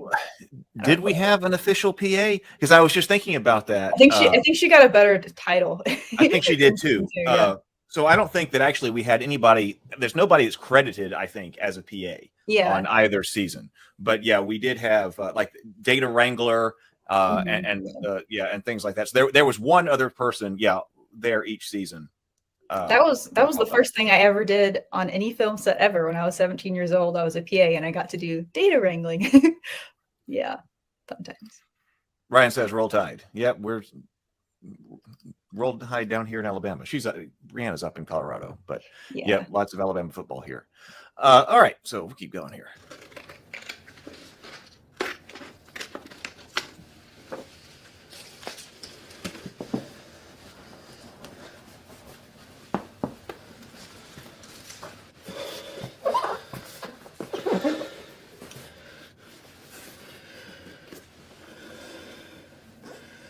Grandmother.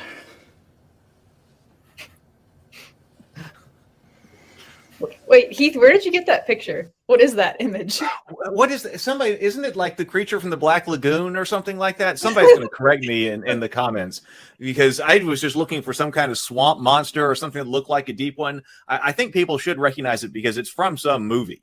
So the great in-universe implication there is that he found that image from that movie and was like, that's what my grandmother looks like. Must look like now. Yeah. He's very much like, this character is very much his sense of what is fiction and what isn't is clearly not super solid. And that, of course, is getting a lot worse in this season.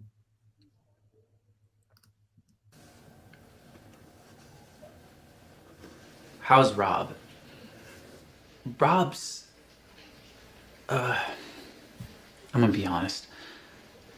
I'm a little worried about Rob. See, ever since we tried to summon Cthulhu, he hasn't been the same. Yes, he is delusional. Cthulhu Bob says, he's increasingly delusional. During the episode. Yep, that's it. That is what I was meaning to imply. This long monologue, it always seems that Mike has the long monologue. Yeah, that's a thing that like we ended up establishing, I guess, as the format. But then I kind of felt bad for Peter because he had so many of these long monologues to remember, and it was definitely a challenge for him. But it was just like, I mean, obviously he did it, but it was like, woo, sorry about that, man.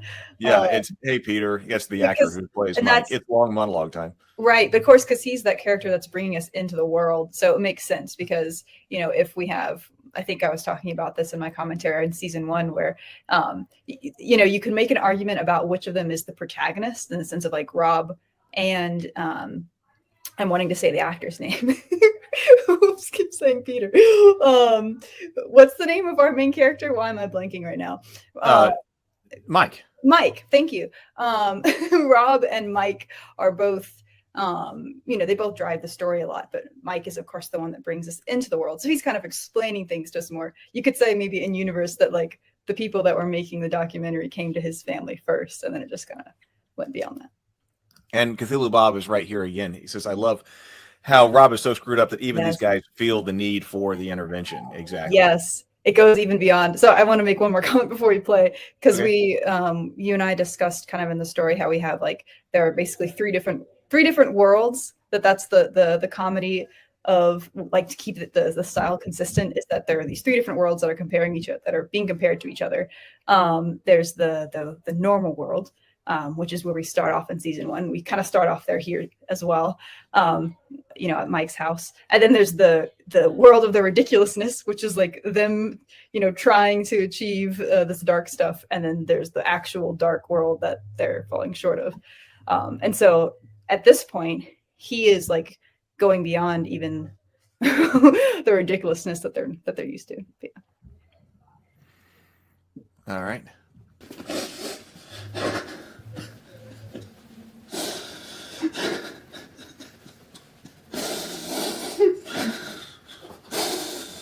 I mean, I get it. Cthulhu didn't appear, and the cults of the Yellow King, they're still out there, and that's a lot to deal with. I mean, I'm dealing with it too. It's just, with Rob, it's something else. I just don't know what. So, my parents are out of the house today. One take. And I invited the guys over for a little D&D. It's been a while since we've rolled the dice together, and I thought it would help take Rob's mind off of things. I think we all need that right now.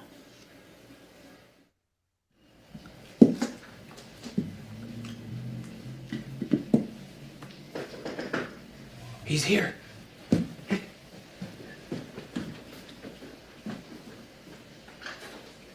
Hey, Rob. How's it going, dude? Now, if you're looking at the D&D table, you should see a few different things on the table, because that screen is the Miskatonic Lower Library GM screen. And I might have one of these over here, because... Keith's office is just filled with all sorts of little curiosities. I've got one over here. Well, I'm not exactly sure. I should have had it. But the Miskatonic Lower Library GM screen is the combat screen that I made. I wrote all the stuff on the inside of it, and David did all of the art. So that GM screen is available over on infiniteblack.net or .com now. So it's one of the screens that we made. So that's kind of moving into the universe. That dice bottle, you can see that I make that here on this channel someplace. And then also there are Enchantress miniatures, which Enchantress is the board game I'm giving away this Friday on the live stream. So if you look down there at stuff at the table, yeah, you probably see that because it kind of came from my gaming collection. Yeah, I don't know that I have. That would be a good thing to give away. I don't know if I have an extra one to give away, but I could probably get one because I'm not with Infinite Black anymore. But I could probably still get one. But that's a good idea. I was just going to say that, like, because we all had multiple roles, Heath was basically like doing set dressing as well. So a lot of details like that, that's Heath's work. Yeah, I remember actually this was a day that I had to drive back to my house because this was up in Birmingham. I remember I wasn't actually on set at this moment during this shooting because there was something that there was some type of emergency situation that we didn't have that I had to drive all the way back to my house. Might have been someone's costume or something. An hour away. It could have been, but because I remember, I don't remember what it was, but I remember there being an emergency. And I had to go and get something.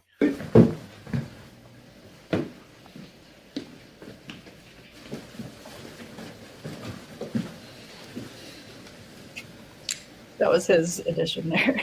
Yeah, the fist bump that didn't quite make it. Yeah. No, to then at the end go like this. He asked me, he's like, "Can I please do it like this at the end?" I was like, okay. That was his addition. Yeah. Oh yeah. I don't know what Mike's making such a big deal about. Everything's fine.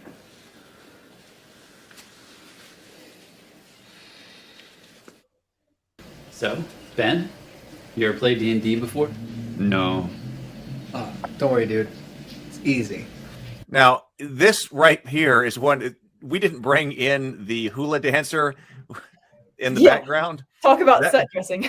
Yeah, that was something that was actually in the house because this is an Airbnb that we rented in order to use this as Mike's house. That ended up being the best thing to do because there wasn't any other way for us to really get a house.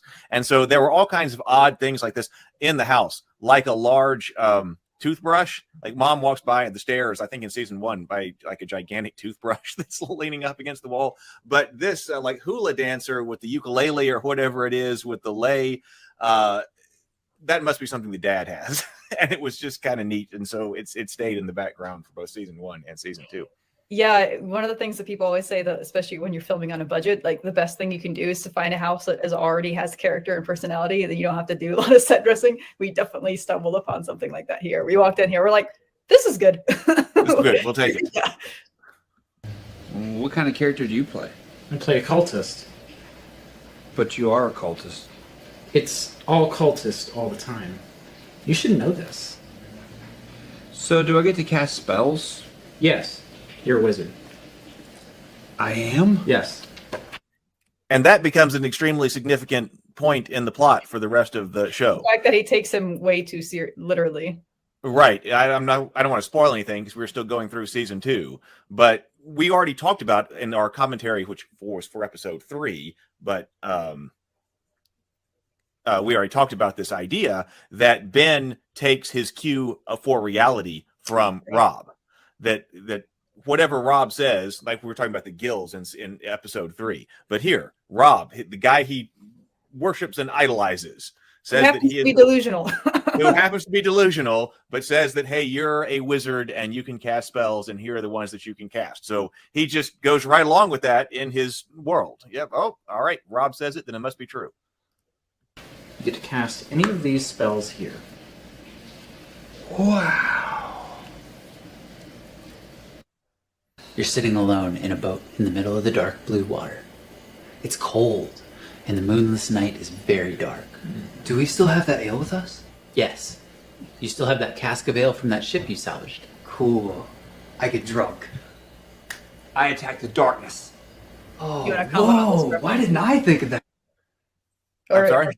do you want to comment on this reference? Should we assume that people know what it is? Or Well, I hope people know what it is, but but it's from it was before my time. So because you first wrote those lines and I didn't get the reference, you had to tell me what it was. Yeah, that's from the comedy sketch by the Dead Alewives, and that was originally a radio sketch, but you can find it. People put all kinds of like video to it, or some kind of live action stuff. If you look up on YouTube, the Dead Alewives, because I Attack the Darkness is a classic line for D&D players and gamers, and it comes from this Dead Alewives sketch. So let me see right here.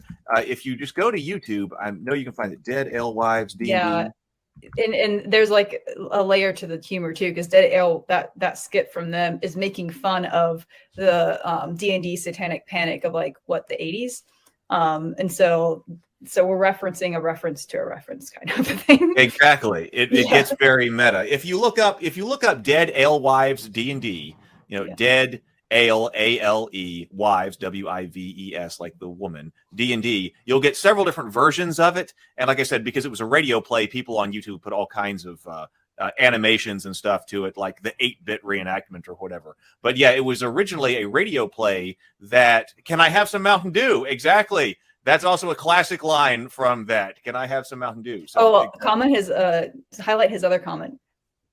Because yes, Yes, I love yes, how he's Craigslist great. he is. The actor presents facial expression so well. Yes, he does. He Because absolutely does. yes, he's so great. He's definitely a very different person than Ben. That's for sure. But yeah, this season has to do with our takeoff of the Satanic Panic as well. So there's that element in this.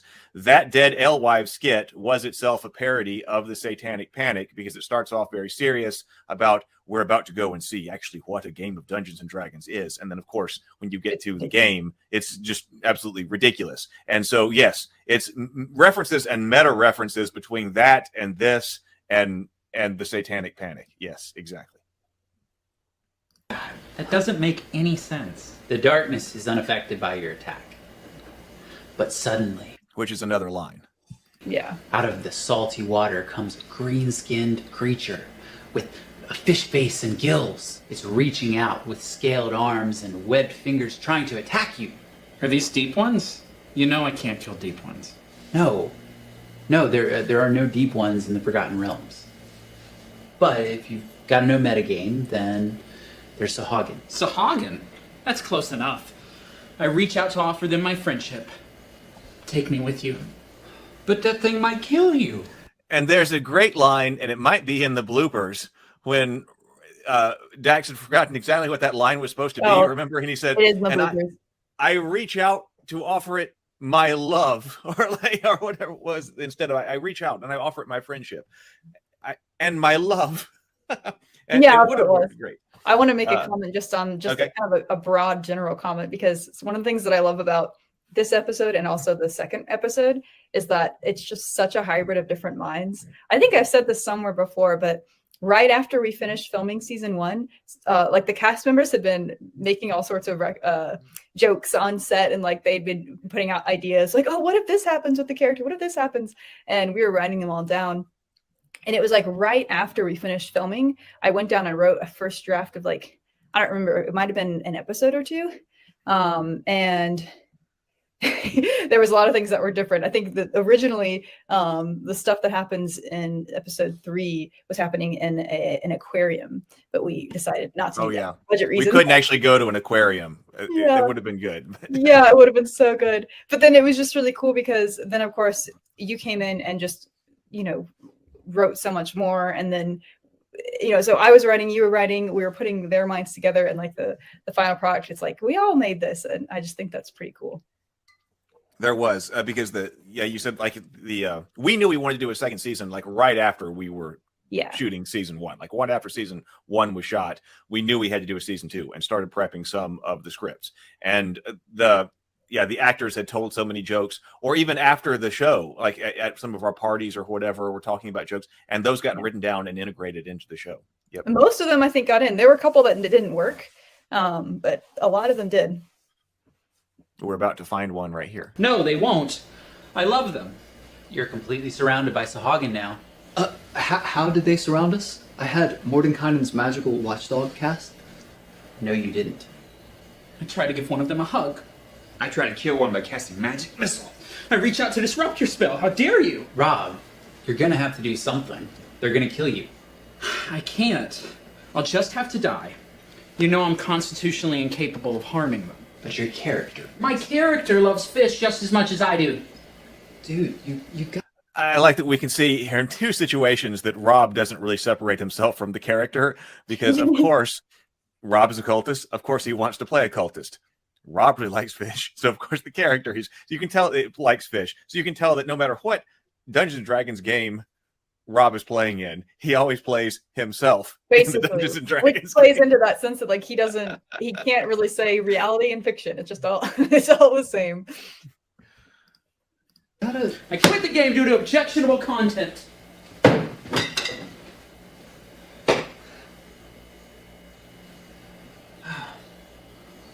All right, guys. We're gonna have to bring out the heavy artillery. You don't mean... I do. It did cheer him up last summer when he got rejected by that lifeguard. Hey, Rob. And see, a couple of times the line got said during that did cheer him up a couple of times when he got turned on by that lifeguard, and which was not what we were trying to get across. That would be something different. That would be a different kind of story when Yes, that summer when He was turned down versus was turned on. turned I mean, on both by the happened. lifeguard, right? Yes, very different stories. But yeah, both may have happened. What? You got your favorite movie here. Really? Yeah, buddy. Wanna watch? Yes. It's true. The Shape of Water is my favorite movie. I don't remember when we came up with the idea that that was Rob's favorite movie, but I think it was after shooting some of season 1 with the cast. I want to say It that might was have an been a idea cast that member's came up. idea, yeah. Yeah, it may have been Sky's. It's like Twilight, but with a fish. Because I want to say that was Sky's line. It's like Twilight with a fish. Heather says this part had me laughing so hard. I'm so glad.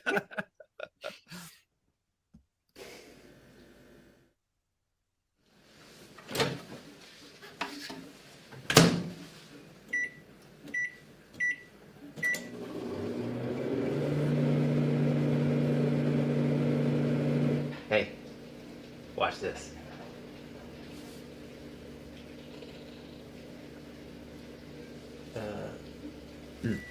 Jason also agrees. It did. It was great. Thank you, Jason.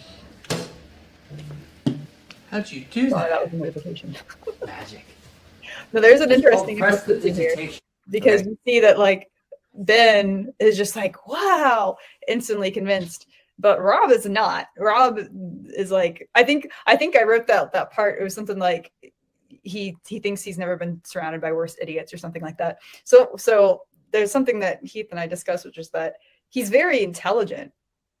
He Yes, just doesn't Rob have is. a grasp on reality, largely due to, we'll say, trauma and probably other situations that aren't necessarily defined.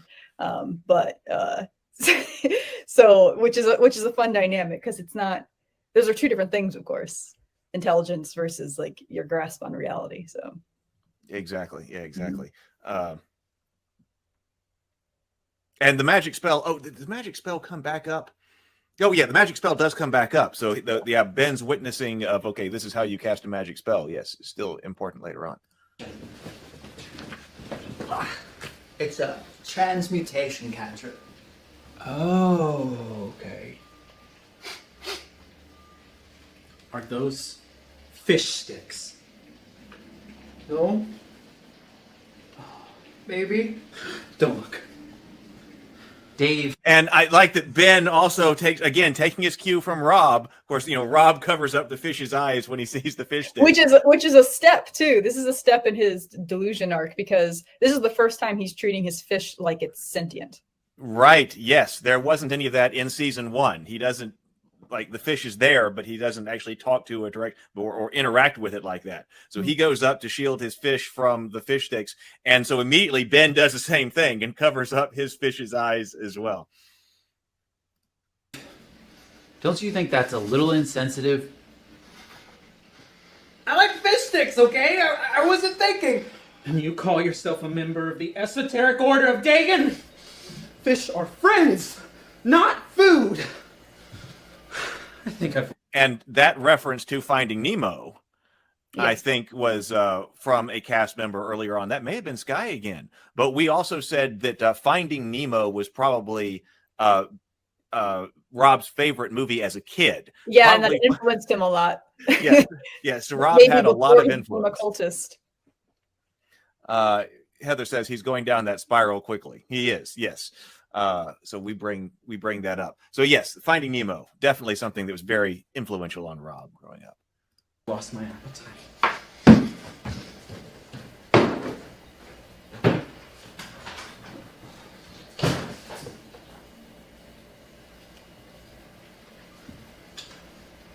You still watch it?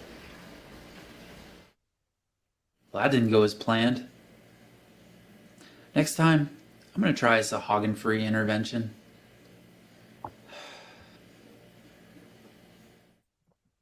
Okay. I wanted to go back and just put one final or other note here on Don't you think that- costuming.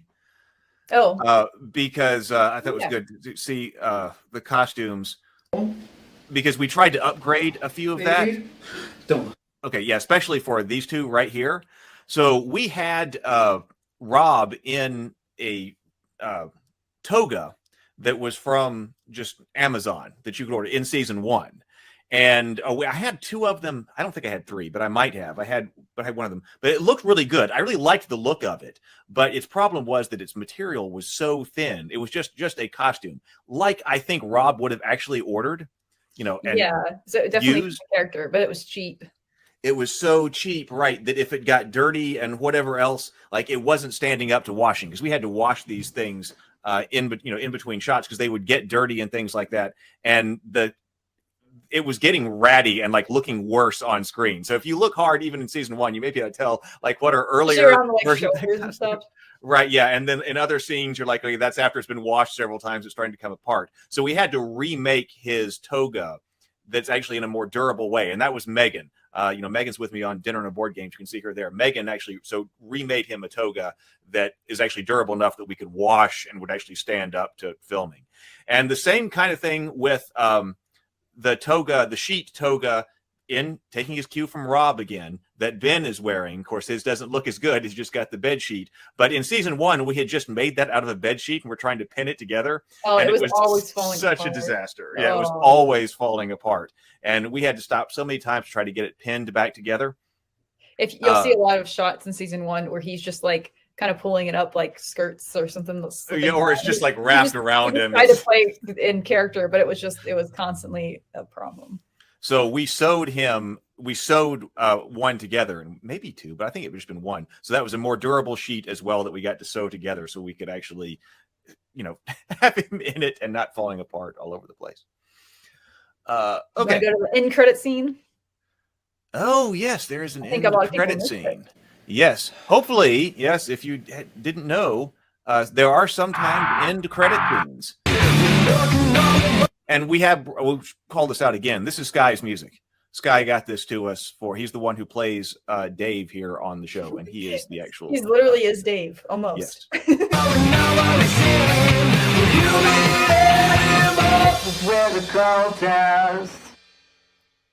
I did it. I finally did it. I joined a cult. My wife said she wouldn't have it, so I left her. Best decision I ever made.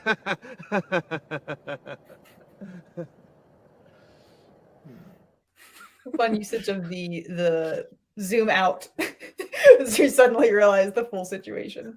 What the horror of the situation. So yes, so I got to return as Steve.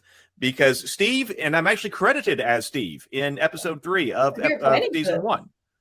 Yeah, we were planning for Steve to come, because actually in the original writing of episode 1, season 1, Steve was actually a character in it, but he got cut down so that he was just that one person, had just that one part in episode 3, I believe it is. So Steve's story arc got improved dramatically and put here in season 2. And I was very glad to be able to reprise the character. I almost had somebody else play it because thought that I was be too busy trying to do everything else, like produce it and get all the costumes. Yeah, and the cast was like, "What are you doing?" Yeah, that I've got to do it, and so I was like, "Okay," and I'm so glad I did because I had so much fun playing Steve. And we did it like with normal. You did an audition for me, and then I did. I had you do it multiple ways, and I was like, "All right, I think I'm going to give you the part." So I was really glad that because I don't know how many more things like that I'll be able to do anyway, and so being able to also act in the show was fantastic. Yeah. Oh. All right, let's go over to season 2, episode 2. Take that one down, and all right, here we go. Again, he seems so distracted. I'm worried about Mike again. He seems so distracted. I think something is going on with him, but he will not open up to me. So I'm gonna have his dad try and talk to him. Yogg-Sothoth. And of course, we have Dad here, and this was one of the things that we were really glad we were able to put Dad in the first season, because Dad doesn't have a very big part in season 1, but we established the character in season 1, and now he's got a much more major part in season 2. So it was great that we were able to add the character into season 1. Although we had to recast him. The first actor, he was not able to return, so we did have to get a new person to play the part. Yeah, Dad was the only one who had to be recast, but yeah, it worked out great. It worked out great. Yeah. Yogg-Sothoth is the gate. Aster. Yes? Oh, hey, Dad. Hey, son. Can I sit down? Yeah, sure. You've been acting a little weird lately. Are you okay? Yeah, I'm just a little worried about Rob. What happened? He already suspects something. Right. All I have to say is I'm worried about Rob. What did you do, my son? Rob really wanted to commit himself fully to Cthulhu, and so we did a ritual, and I branded him. Which is not the response that you might have been expecting from Dad. I think someone even commented that on the video. They're like, "That's not what I thought he would say." Think you had it in you, son. But do you think this branding might have anything to do with why Rob is upset? No, I mean, I don't think so. He really loves it. Did you apply? I love that response. They don't like. Why would you have a problem with having that branded on your face? He loves I mean, it. Rob It's loves no other it. It's like, consideration decides what he wants. Buy any topical ointment or give him any kind of pain relief after you branded him? No. When you brand someone like that, you've got to treat it, and you've got to give them something for the pain. He was probably in shock. Whoa. I had no idea. we talked about that, like when we were shooting season 1, that like, what would that be like if that had actually happened to him? That, yeah, like, first of all, he would be in so much pain, like, you know, because he goes and does another ritual. And then like just walking through, we wanted to have some like him walking through, interacting with society more, which we'll get to in a minute. But again, budgetary constraints. I really wanted him to be like walking through a street or something, and people are like, "What the?" But we have a small version of that in a few minutes. But yeah, we do get that. But yeah, Cthulhu Bob says the voice of experience. Exactly. Yes. But the deterioration, but his deterioration, Rob's deterioration, is related to this branding. I mean, that's the moment when it shifts. Yeah, because of what Dad's talking about here. That, well, first of all, yes, he's probably went through like extreme trauma because that happened to him, you know, physical pain and trauma. So he's been dealing with all of that and apparently had no relief from that. And not only did he go through all that, but Cthulhu actually, after he went through all of that, Cthulhu didn't actually appear. So he's having a major physical crisis and mental crisis at the same time. Crisis. That's probably it, son. Huh. Hey, how do you know so much about branding? Oh, I branded a lot of my friends back in the day. You did? Oh, yeah. We used to have a good time.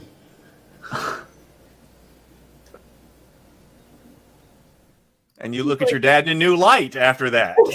So ridiculous. It's like this moment of like, you know, bonding between a father and son. If you just pretend to not hear what they're saying, it seems like a normal conversation until you hear what they're saying and you're like, wait, what the hell? I really need to do something for Rob after what happened. So we're going to the lake. Just me and him. It's gonna be like old times. He's really excited. I think the lake is a really special place for him for some reason. But he decided to get a haircut first. Oh, this is him now.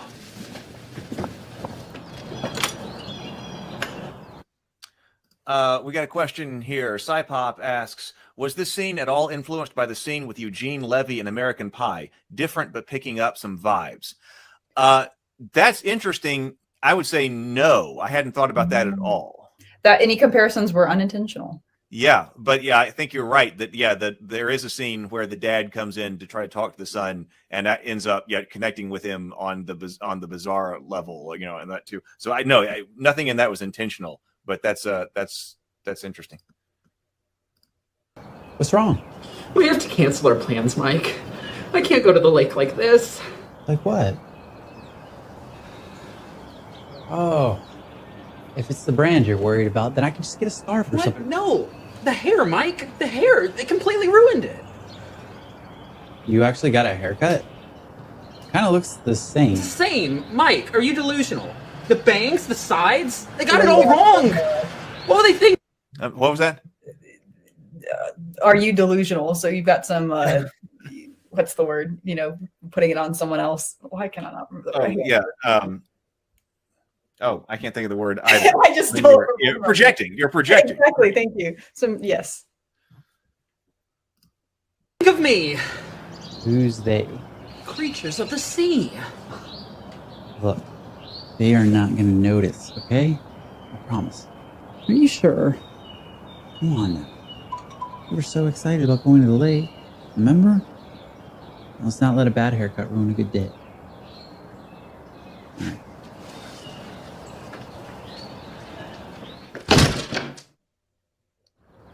This was the scene that was originally going to be in an aquarium, but now it's at a lake. Right. Yeah, exactly. In the original writing, they're like underneath that big like walk-through tunnel where all the fish are up above you and things like that. And he's looking at all the fish in the aquarium. Yeah. Because I was imagining it like all like dreamlike, you know, and he's just kind of like in his own space, shutting everything out. And it's like, I'm in the sea. This is where I'm meant to be. Whatever. But actually going to the aquarium and shooting something like that wasn't going to work. But we considered it, but it makes sense that the aquarium would be one of Rob's favorite places. But then also it makes sense that, okay, the lake would also be. And of course, we connect that to his backstory here. And it actually, when I was thinking about that scene in the aquarium, I was thinking a lot about Star Trek 4. The Voyage Home, when Kirk and Spock go to an aquarium. So you could see that they could be set up a lot like that, but we didn't get to make that reference. Yeah, that would have been like if we had a lot of budget, we could do whatever we wanted. That was like our dream. Like if we were to make this again, that's what we would do. Because we were actually even thought that like with the mirror of Spock going into the whale tank, yeah, it would have been great to have like Mike having lost Rob. Where's Rob? What happened to him? I can't find him. And then all of a sudden behind him in the aquarium, Rob is swimming down to go and see a fish or something from the aquarium. Yeah, way too budget. Oh, look at what Leftspin says. That's a good point. An aquarium would be a fish prison. Yes, it could be a way to it could be that too. Rob could interpret that. Yeah, maybe he would hate aquariums. I didn't even think about that. Somebody else asked me in one of the comments when Rob says fish are friends, not food. He was like, "What do they think the deep ones eat?" So the deep ones might actually eat fish, and then that's too much. That's too much reason. Don't tell Rob that. It's too much reason on Rob. Yeah. They're looking at me, Mike. Oh, and it was so windy and cold. This was another. We had generally good weather for Cultist season 2, but this one, God, it was so windy. Yeah, it was at this lake when we were trying to play. So a lot of this ended up having to be ADR. Don't pay any attention to that. You promised. Look, I know it's a bad haircut, okay? You don't have to be so weird about it. Rob, let's go over here. There's really fascinating fish over here.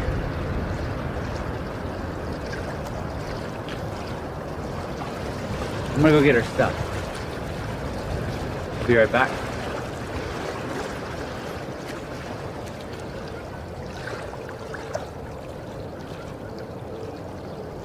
One day you will be big and strong and free, just like that one. And so will I. We will swim together in the ocean. Oh, the ocean? That's like this lake, but so much bigger. We'll be able to swim and swim forever. Which that's the first time Rob actually starts talking to the fish. Right. So now he's fully in that state of mind that he has been sliding into. Rob? Have I ever told you how she and I met? No. He was here at the lake. I came here to cast Find Familiar. When the time was right, I prayed to Father Dagon to send me a kindred spirit. Someone to go with. Okay, so now here we have our second reenactment scene, because this shows how dedicated Rob is to getting this mockumentary, in-universe documentary shot, because he did reenact his dream sequence for the camera in season 1. Yeah, he's done a lot of like really involved reenactments. Yes. And so now he's about to do another really involved reenactment to show how he got the fish. And we had the discussion here because it's a reenactment. So that's why he's got the brand on his face, because he would still have the brand even if he was going to reenact it, even though Right. he would not have actually had the brand. In theory, during the actual event. if this actually happened, which it's, you know, this is what Rob says happened, but assuming that that did happen, he of course wouldn't have had the brand because that was a while ago. Right. This is Rob's. Yes, what Rob says happened anyway. Right. And it also did help us out that we didn't have to remove the brand because the brand makeup was, you know, a big deal. So we got the brand put on, and then he could do the reenactment scene here with the brand still on. On this journey. And then, from out of the depths, she came to me. Spell component. And I love the fish. The fish, I put that together. And of course, Rob in universe would also have gone to a lot of trouble to get that smiling fish with the eyelashes and the hearts for eyes and the big lips and the teeth. He would have to put that together. And I think it's funny that that's how Rob remembers this fish coming to him. And actually waiting that fish. Remember, you and I went out to the lake the day before, or it was a few days before, to practice, like look for the right site and to practice getting this fish bobbing the right way. Because I had to do a lot of different It's literally easy because yeah, to like get it to stay. Right, because it's actually it's got like a loop with a heavy wire through it to help pin it down where it's supposed to be in the lake, and then it also took a lot of weights to keep it from just floating completely up. And of course, we didn't want it to completely sink either, so we had to get it just right. Components weren't cheap. Charcoal, incense, herbs. But it was the best 10 gold pieces I It almost floated away. I remember it like a couple, at least once or twice. We had to like run into the lake to get it because it wasn't stuck down very well anyway. I know the fish is leaving. ever spent. I'll never forget that you left your home for me. And one day, I'll go back home with you. Rob, are you okay? Thank you for bringing us here today. It's just what we needed. You're a good friend, Mike. The very best. What would I do without you? The attempt to help made it worse. And he puts out, Cthulhu Bob says, I love how his incense is never lit. Yes.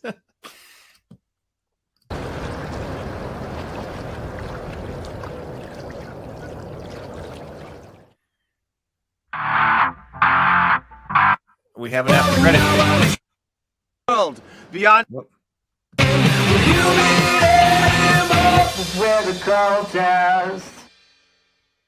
Oh, great Nyarlathotep, find me worthy to pass beyond the walls of this world, beyond Duat, the Lily Lake, and even the field of. Did we just lose him?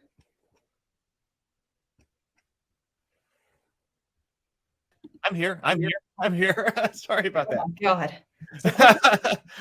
Sorry about that. I don't know what happened. All of a sudden, it threw me out of the studio. What were you saying about the? I was saying I think that was the longest thing you had to. Your longest monologue. Not really a monologue. Yeah. I think it was. And that prayer that I'm giving right here is a prayer that I wrote as part of Journey to the Tree of Sorrows, a prayer to Nyarlathotep. So that was actually a callback to Journey to the Tree of Sorrows. So if you go to that YouTube channel, and there is a professionally narrated prayer called, and the video is called Prayer to Nyarlathotep. And you can go there and you can get the entire prayer because we had the backstory to that and everything that we created. And then also you can see that that right there, or you can't see my cursor, but the part of my ritual stuff is another one of the play mats that is put up that we created for Journey to the Tree of Sorrow. So there is the wall to Nyarlathotep that we used as part of my ritual stuff. Down and worship thee.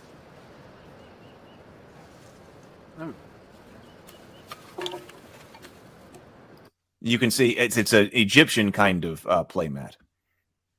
Oh, Cthulhu Bob says, please say the channel name again, but slower. It's Journey to the Tree of Sorrows. You should put it in the chat. Oh, yeah. So it's Journey to the Tree of Sorrows, and I will also put a link. Now, I don't have control over that anymore. Journey to the Tree of Sorrows, because Journey to the Tree of Sorrows was the world I was doing with David LaRocca when I was with Infinite Black. And so he had, and Journey to the Tree of Sorrows was his world. I wrote a bunch of stuff for it. And so if you go over there, you'll be able to get all the in-universe kinds of stuff. But my worlds are Theophany and the Tales of Rabavania, which we're doing here on this channel. So there's a bunch of stuff written over there for it, but I don't have any control over it right now. I don't seem to have any more food here.